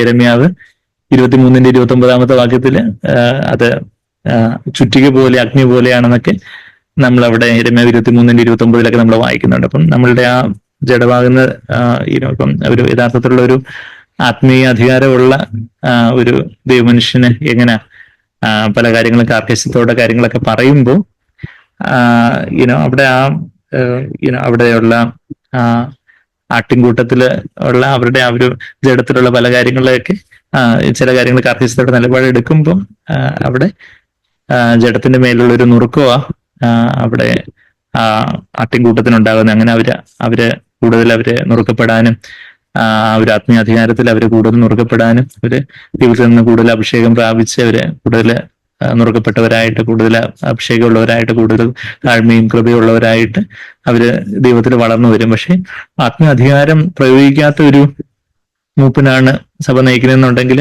എല്ലാവരും അവരുടെ ഇഷ്ടം പോലെ ഓരോരുത്തർ അവരുടെ തോന്നുന്ന പോലെ കാര്യങ്ങളൊക്കെ ചെയ്യും. നമ്മള് ന്യായാധിപന്മാരുടെ പുസ്തകത്തിലൊക്കെ ഓരോരുത്തരും തങ്ങൾക്ക് ബോധിച്ചതുപോലെയൊക്കെ അങ്ങ് കാര്യങ്ങൾ നടക്കുന്ന ഒരു കാര്യത്തെ കുറിച്ച് വായിക്കുന്നുണ്ട്. എന്നാൽ യഥാർത്ഥത്തിലുള്ള ഒരു ദൈവസഭയിൽ ഒരു ആത്മീയ അധികാരമുള്ള സഹോദരങ്ങള് മൂപ്പന്മാര് ആത്മീയ അധികാരത്തോടെ കാര്യങ്ങള് കൈകാര്യം ചെയ്യണം എന്നുള്ള കാര്യം ദൈവം ആഗ്രഹിക്കുന്നത്. അവർ ജയിക്കുന്നതിന് അങ്ങനെയുള്ള ഒരു അതോറിറ്റിയെ കുറിച്ച് നമ്മൾ ഇരുമ്പുകൾ കൊണ്ട് അവനെ മേയിക്കും. അവർ കുശുവിന്റെ പാത്രങ്ങൾ പോലെ നുറുങ്ങിപ്പോകും. ഞാൻ അവന് ഉദയനക്ഷത്രം കൊടുക്കും, മോർണിംഗ് സ്റ്റാർ, ഉദയനക്ഷത്രം എന്നുള്ളൊരു കാര്യം നമ്മളവിടെ വായിക്കുന്നത്. ജയാളികൾക്കാണ് ഉദയനക്ഷത്രമായിട്ട് കർത്താവായി തീരുന്ന, ബാക്കിയുള്ളവർക്ക് നീതിസൂര്യനായിട്ടായിരിക്കും എന്നുള്ള കാര്യമൊക്കെ നമ്മള് മലാഖിയുടെ പുസ്തകത്തിൽ കർത്താവിനെ നീതിസൂര്യനോട് ഉപമിച്ചിരിക്കുന്നത്. അത് അവിശ്വാസികളെ സംബന്ധിച്ചോളം കർത്താവ് നീതിസൂര്യനായിട്ട് വെളിപ്പെടുന്നത്. എന്നാൽ സൂര്യൻ ഉദിക്കുന്നതിന് മുമ്പേ ഉദിക്കുന്നതാണ് ഉദയനക്ഷത്രം, വീനസ് ഉദയനക്ഷത്രം, മോർണിംഗ് സ്റ്റാർ. അപ്പോ കർത്താവ് ന്യായവിധിയോടുകൂടി ഭൂമിയിലുള്ളവർക്ക് വെളിപ്പെടുന്നതിന് മുമ്പേ ജയാളികൾക്ക് അവരെടുക്കപ്പെടുന്നതുകൊണ്ട്, സഭ എടുക്കപ്പെടുന്നതുകൊണ്ട് അവർക്ക് ഉദയനക്ഷത്രമായിട്ട് കാന്തയ്ക്ക് ഉദയനക്ഷത്രമായിട്ട് ജയിക്കുന്നതിന് ഉദയനക്ഷത്രമായി തീരും കർത്താവ്. അത് ആത്മാവ് സഭകളോട് പറയുന്നത് ചെവിയുള്ളവൻ കേൾക്കട്ടെ എന്നുള്ള കാര്യം നമ്മളവിടെ വായിക്കുന്നത്. അപ്പൊ തിരിച്ച് നമ്മള് 19 അധ്യായത്തിന്റെ അതിന്റെ 15-ാമത്തെ വാക്യത്തിൽ നമ്മൾ എന്താ മൂർച്ചയുള്ള വാളിനെ കുറിച്ച് വായിക്കുന്നു. ഇരുമ്പുകോൽ കൊണ്ട് അവരെ മേയിക്കുന്ന കാര്യം വായിക്കുന്നുണ്ട്. സർവശക്തിയുള്ള ദൈവത്തിന്റെ കോപവും ക്രോധവുമായ മദ്യത്തിന്റെ ചക്ക അവൻ മെതിക്കുന്നു. ആ ഒരു ന്യായവിധിയെ, അതായത് ദൈവത്തിന്റെ ക്രോധത്തെ മദ്യത്തോട് ഉപമിച്ചിരിക്കുകയാണ്. അതിന്റെ ഒരു ചക്ക് മെതിക്കുന്നവനായിട്ടുള്ള ആ ഒരു സർവശക്തിയുള്ള ദൈവം എന്നുള്ളൊരു പദപ്രയോഗമാണ് നമ്മളവിടെ കാണുന്നത്. ഇപ്പം കർത്താവ് സർവശക്തനാണ്, പാന്റാക്രിറ്റോർ ആണെന്ന് 9 തവണ വെളിപാട് പുസ്തകത്തിൽ വായിക്കുന്നു നമ്മൾ പലപ്പോഴും പറഞ്ഞിട്ടുണ്ട്. അതില് 9 തവണ വായിക്കുന്നതില് ശരിക്കും ഇത് ഈ 19-ാം അധ്യായത്തിന് 15-ാമത്തെ വാക്യത്തിൽ സെക്കൻഡ് ലാസ്റ്റ് ആയിട്ട് വാക്ക് സർവശക്തിയുള്ള എന്നുള്ളൊരു വാക്ക് നമ്മളവിടെ കാണുന്നത്. പിന്നെ നമ്മൾ കാണുന്ന 21-ന്റെ 22-ാമത്തെ വാക്യത്തില് വീണ്ടും സർവശക്തിയുള്ള ദൈവം എന്നുള്ളൊരു കാര്യം, ലോർഡ് ദ ഓൾമൈറ്റി. 21-ന്റെ 22-ാമത്തെ വാക്യത്തിൽ സർവശക്തിയുള്ള ദൈവമായ കർത്താവും കുഞ്ഞാടും അതിനെ മന്ദിരമാകുന്നു എന്ന് വായിക്കുന്നത്. അപ്പം ഇവിടെ സെക്കൻഡ് ലാസ്റ്റ് ആയിട്ട് ആ പാന്റാക്രിറ്റോർ എന്നുള്ള വാക്ക് നമ്മൾ വായിക്കുന്നത്. അത് ദൈവത്തിന്റെ ക്രോധം അതൊരു മദ്യത്തിന്റെ ചക്ക് പോലെ വീഞ്ഞിന്റെ ചക്ക് മാതിരി, wine press of the fears റാത്ത് of God എന്ന് നമ്മൾ വായിക്കുന്നത്. വീഞ്ഞിന്റെ ചക്ക് മാതിരിയുള്ള ദൈവത്തിന്റെ ക്രോധം എന്ന് പറഞ്ഞാൽ അത് ദൈവം ഇപ്പം സോദോം ഗൊമോറയൊക്കെ ന്യായവിധി അവരുടെ മേൽ വന്നതായിട്ടൊക്കെ നമ്മൾ വായിക്കുന്നുണ്ട്. അതുപോലെ തന്നെ പലതരത്തിലുള്ള ന്യായവിധികളൊക്കെ നമ്മൾ പലയിടങ്ങളിൽ നമ്മൾ വായിക്കുന്നുണ്ട്. നിനവയെ കുറിച്ചുള്ള ന്യായവിധിയൊക്കെ അവിടെ യോനാ പ്രവാചകൻ പ്രവചിക്കുന്നു എന്ന് അവർ മാനസാന്തരപ്പെട്ടതുകൊണ്ട് അപ്പോൾ ആ ന്യായവിധി നടന്നില്ല. എന്നാൽ പിന്നീട് അത് ന്യായവിധി നടന്നതായിട്ടൊക്കെ ചരിത്രകാരന്മാർ പറയുന്നുണ്ട്. പിന്നീട് വീണ്ടും പഴയതിലേക്ക് പോയി കാണുമായിരിക്കും. അപ്പൊ അങ്ങനെയൊക്കെയുള്ള ദൈവത്തിന്റെ ന്യായവിധിയെ കുറിച്ച് വായിക്കുന്നുണ്ട്. അപ്പം ഇവിടെ അർമ്മഗദോൻ യുദ്ധത്തിലുള്ള ദൈവത്തിന്റെ ന്യായവിധിയെ കുറിച്ച് വായിക്കുമ്പോൾ അത് ഒരു കോപത്തിന്റെയും ക്രോധത്തിന്റെയും മദ്യത്തിന്റെ ചക്ക എന്ന് പറയുന്ന ദൈവത്തിന്റെ ക്രോധത്തിന്റെ മുമ്പിലൊക്കെ നമുക്ക് ആർക്ക് പിടിച്ചു നിൽക്കാൻ പറ്റും. അതുകൊണ്ട് ആ സമയത്ത് മലകളെ ഞങ്ങളുടെ മേൽ വന്ന് വീഴുവിന്നൊക്കെ പറയുന്ന ആ ഒരു പ്രവചനം അവിടെ നമ്മൾ വെളിപ്പാട് 6-ാം അധ്യായത്തിൽ വായിക്കുന്നുണ്ട്. ഇവൻ ലൂക്കോസ് 23-ാം അധ്യായത്തിലും ആ കാര്യം വായിക്കുന്നുണ്ട്. അത് കർത്താവിന്റെ 2ാമത്തെ വരവിനോടനുബന്ധിച്ച് നടക്കുന്നുണ്ട്. അതിന് ചെറിയൊരു ഫുൾഫിൽമെന്റ് യെരുശലേമിന്റെ മേലെ ഒരു ന്യായവിധി AD 70 നടന്നപ്പം, കർത്താവ് AD 30 ക്രൂശിക്കപ്പെട്ടിട്ട് AD 70 ജനറൽ ടൈറ്റസിന്റെ കീഴിൽ റോമൻ സൈന്യം വന്ന് യെരുശലേമിനെ കീഴടക്കുമ്പോഴും വലിയൊരു അവിടെ ഒരു ചെറിയൊരു യെരുശലേമിന്റെ മേലെ ഒരു ന്യായവിധി ഉണ്ടായതായിട്ട് നമ്മൾ വായിക്കുന്നുണ്ട്. എന്നാൽ ഇതിന്റെ എല്ലാം ഒരു പാരമ്യമായിട്ടുള്ള ദൈവത്തിന്റെ ഒരു ഫൈനൽ ന്യായവിധിയെ കുറിച്ചാണ് നമ്മളവിടെ വായിക്കുന്നത്. അപ്പൊ അങ്ങനെ അതാ നമ്മൾ വായിക്കുന്നത്. രാജാവും കർത്താവിനെ കുറിച്ച് അവിടെ വായിക്കുന്നത് എന്താ? രാജാവും കർത്താവുമായിട്ടുള്ള ആ ഒരു കർത്താവിന്റെ സർവശക്തിയുള്ള ദൈവത്തിന്റെ കോപവും ക്രോധവുമായ മദ്യത്തിന്റെ ചക്ക അവൻ മെതിക്കുന്നു. പിന്നെ 16-ാമത്തെ വാക്യം നമ്മൾ വായിച്ചു, രാജാവും കർത്താവും എന്ന നാമം. കർത്താവ് he's a king of Kings. ഇന്ന് ലോകത്തൊത്തിരി രാജാക്കന്മാരെന്ന് പറയുന്ന അധികാരം കൈയാളുന്നവര്, ഇപ്പം പ്രസിഡന്റ് എന്നോ പ്രൈം മിനിസ്റ്റർ എന്നോ ഒക്കെ ആയിരിക്കും ലോകത്തിന്റെ ഭാഷയിൽ പറയുന്നതെന്ന്. ചില രാജ്യങ്ങളിൽ ഇന്ന് രാജാക്കന്മാരുണ്ട്, രാജഭരണമൊക്കെ ഉണ്ട്. അപ്പൊ ലോകത്തിന്റെ പല രാജാക്കന്മാരുണ്ട്, പല പ്രഭുക്കന്മാരുണ്ട്. കർത്താവ് എന്ന് പറയുന്ന പല പ്രഭുക്കന്മാർ, ലോർഡ് ഓഫ് ലോർഡ്. ഇത് അതിന്റെയൊക്കെ മീതെയുള്ള എല്ലാത്തിനും മേലെയുള്ള കർത്താവ്, എല്ലാത്തിനും മേലെയുള്ള രാജാവ്, അത് യേശു കർത്താവാണ്. കർത്താതി കർത്താവ് എന്ന നാമം അവന്റെ ഉടുപ്പിന്മേല് എല്ലാവർക്കും കാണത്തക്ക വണ്ണമുള്ള അവന്റെ ഉടുപ്പിന്മേൽ എഴുതിയിരിക്കുന്നു, അവന്റെ തുടമേൽ എഴുതിയിരിക്കുന്നു. അത് കർത്താവിന്റെ ആ ഒരു ശക്തിയെ സൂചിപ്പിക്കുന്ന ഒരു തുടയിൽ എഴുതിയിരിക്കുന്ന ആർക്കും കാണാനൊക്കത്തില്ല എന്ന അകമയും പുറമേയും ഉള്ള ഒരു കർത്താവിന്റെ വലിയ ആ ഒരു ത്രൂ ആൻഡ് ത്രൂ ഉള്ള ആ ഒരു വലിയ ശക്തിയെ സൂചിപ്പിക്കുന്ന ഒരു കാര്യമായിട്ടാണ് നമ്മളവിടെ മനസ്സിലാക്കുന്നത്. ആ കാര്യം നമ്മൾ വായിച്ചു. പിന്നെ 17-18 മുതലുള്ള വാക്യങ്ങൾ നമുക്ക് അടുത്ത ആഴ്ച തുടർന്ന് നമുക്ക് ചിന്തിക്കാമല്ലോ. നമ്മളിന്ന് പല കാര്യങ്ങളും നമ്മൾ കണ്ടു. നമ്മള് കഴിഞ്ഞ ആഴ്ചയുടെ ഒരു റീക്യാപ്പൊക്കെ കഴിഞ്ഞ ആഴ്ചകളിലെ റീക്യാപ്പൊക്കെ ആദ്യം നമ്മൾ കണ്ടു. പിന്നെന്താ, നമ്മളുടെ കണ്ണുകള് ആ ഒരു പരിശുദ്ധാത്മാവിന് അഗ്നിയാല് നിറഞ്ഞതായിരിക്കണം. നമ്മൾ കർത്താവിനെ പോലെ ജയിക്കുമ്പോൾ ജീവന്റെ കിരീടം, കർത്താവിന് അനേക രാജമുടികളുണ്ട്. 12-ാമത്തെ വാക്യത്തിൽ നമുക്ക് കർത്താവ് നമ്മൾ ജയിക്കുമ്പോൾ ജീവന്റെ കിരീടങ്ങൾ എന്ന് പറഞ്ഞാൽ ആലങ്കാരിക ഭാഷയിൽ കുറെ കിരീടങ്ങൾ ഇങ്ങനെ കൂട്ടി വെക്കാൻ പറ്റും എന്നുള്ളതല്ല, മറിച്ച് ആലങ്കാരികമായിട്ടുള്ള ആ ഒരു കർത്താവിനുള്ള അടുപ്പത്തെ സൂചിപ്പിക്കുന്ന കാര്യങ്ങൾ, ആ കിരീടങ്ങളൊക്കെ. പിന്നെ ആർക്കും അറിയാത്ത നാമം, കർത്താവിനുള്ള ഒരു ആത്മബന്ധത്തെക്കുറിച്ചും, കർത്താവിന്റെ രക്തം തെളിച്ച ഉടുപ്പ്, ആ രക്തം ചിന്തുവാനായിട്ട് കർത്താവ് എത്രയധികം ചാട്ടവാറടിയും മുൾക്കിരീടവും കോല് കൊണ്ടുള്ള അടിയും ആണിപ്പഴുതും അവസാനം വിലാവിലുള്ള ആ ഒരു കുത്തും എല്ലാം സഹിച്ച് അവസാനത്തുള്ള രക്തവും പാപയാഗമാകുന്ന മൃഗത്തിന്റെ രക്തം മുഴുവനും ചിന്തപ്പെടണമെന്നുള്ള കാര്യമാണ് നമ്മളവിടെ ലേവ്യർ 4-ാം അധ്യായത്തിൽ നമ്മൾ കഴിഞ്ഞ വെള്ളിയാഴ്ച ഞാനത് പറഞ്ഞായിരുന്നു. പാപയാഗത്തിന്റെ പാപയാഗമാകുന്ന മൃഗം, അതിന്റെ കാളയോ അതിന്റെ ആടോ ഏതാന്ന് വെച്ചാൽ അതിന്റെ മൃഗത്തിന്റെ രക്തമെല്ലാം ചിന്തപ്പെടണം എന്നുള്ള കാര്യം നമ്മളവിടെ ലേവ്യ പുസ്തകം 4-ാം അധ്യായത്തിൽ വീണ്ടും വീണ്ടും നമ്മളത് വായിക്കുന്നുണ്ട്. അങ്ങനെ കർത്താവ് പാപയാഗമായി തീർന്നു. കർത്താവിന്റെ രക്തം മുഴുവനും ചിന്തപ്പെട്ടു. അക്ഷരികമായിട്ട് തന്നെ അവസാനമുള്ള ഹൃദയത്തിൽ കുറച്ച് രക്തം ബാക്കിയുണ്ടായിരുന്നു, അതും കൂടെ ചിന്താൻ വേണ്ടി ബിലാവിൽ ഒരു കുത്തും കൂടെ കൊടുത്തു. അതും രക്തവും വെള്ളമായിട്ട് ചിന്തപ്പെട്ടു. അങ്ങനെ അത്രമാത്രം കഷ്ടപ്പെട്ട് അത്രമാത്രം വേദന സഹിച്ച് നരകാഗ്നിയും സഹിച്ച് നമുക്ക് വേണ്ടി ചിന്തിയ രക്തമാണ്. ആ രക്തം തെളിച്ച ഉടുപ്പുമായിട്ടാണ് കർത്താവ് രണ്ടാമത് വരുന്നത്. കർത്താവിന്റെ പേര് ദൈവവചനമാണ്. ആ വചനം കർത്താവിൽ ജഡമായി തീർന്നതുപോലെ നമ്മളിലും കർത്താവിന്റെ വചനം ജഡമായി തീരണം എന്ന് പറഞ്ഞാൽ നമ്മളിലും ആ വചന നമ്മളിലും അനുഭവമായിട്ട് തീരണം, നമ്മളുടെ അനുസരണമായിട്ട് അനുഭവമായിട്ട് വെളിപ്പാടായിട്ടായി തീരണം എന്നുള്ളൊരു കാര്യം നമ്മൾ വായിച്ചു. പിന്നെന്താ, കർത്താവിന്റെ സൈന്യം അത് കർത്താവിനോട് കൂടി ആരാ യുദ്ധം ചെയ്തതെന്ന് വെച്ചാൽ ഈ 144,000 പേര്. അവരാണ് ശുഭ്രവും നിർമ്മലവും ശുഭ്രമായിട്ട് വിശേഷ വസ്ത്രം ധരിച്ചവര്. അവരാണ് മണവാട്ടി വസ്ത്രം. നമ്മൾ ഇന്ന് കർത്താവിന്റെ സ്നേഹത്തിന്റെ പ്രേരണയാലെല്ലാം കർത്താവിന്റെ സ്നേഹത്തിന്റെ ശക്തിയാൽ കർത്താവിന്റെ നാമോഹത്തിന് വേണ്ടി കർത്താവിലൂടെ കർത്താവിലേക്ക് from God through God and to God, റോമർ 11:36. അങ്ങനെ നമ്മൾ ഓരോ കാര്യം ചെയ്യുമ്പോൾ അത് വിശേഷ വസ്ത്രമായിട്ടൊന്ന് മാറും. കർത്താവിന്റെ കൂടെ അന്ന് വെള്ളക്കുതിരപ്പുറത്ത് നമുക്കും അനുഗമിക്കാനൊക്കും. വെള്ളയും എന്ന് പറയുന്നത് അക്ഷരികമായിട്ടുള്ള വെള്ളയും ഉടുപ്പ് ധരിക്കുന്ന കാര്യമല്ല, മറിച്ച് ഒരാലങ്കാരികമായിട്ടുള്ള കാര്യം എന്നുള്ള കാര്യമൊക്കെ നമ്മൾ കണ്ടു.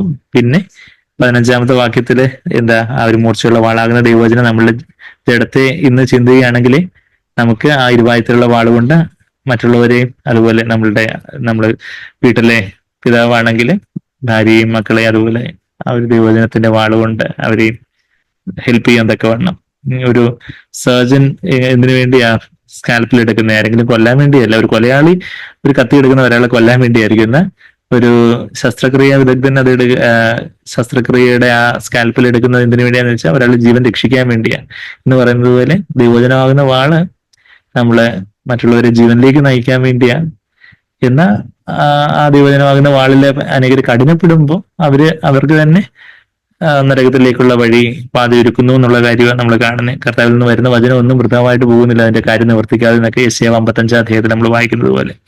അപ്പൊ ആ ഒരു ദൈവവചനമാകുന്ന വാളിന്റെ കാര്യം നമ്മൾ കണ്ടു. നമ്മുടെ ജീവിതത്തിൽ അത് നമ്മുടെ ജഡത്തെ കട്ട് ചെയ്യുമ്പോഴേ മറ്റുള്ളവർ അങ്ങനെ ആ ജീവൻ നമ്മൾ പ്രാപിക്കുമ്പോഴേ അത് മറ്റുള്ളവർക്കും നമ്മളിൽ മരണവും മറ്റുള്ളവർക്ക് ജീവനുമായി തീരുള്ളൂ. 2 കൊരിന്ത്യർ 4:12 വാക്യമൊക്കെ നമ്മൾ കണ്ടു.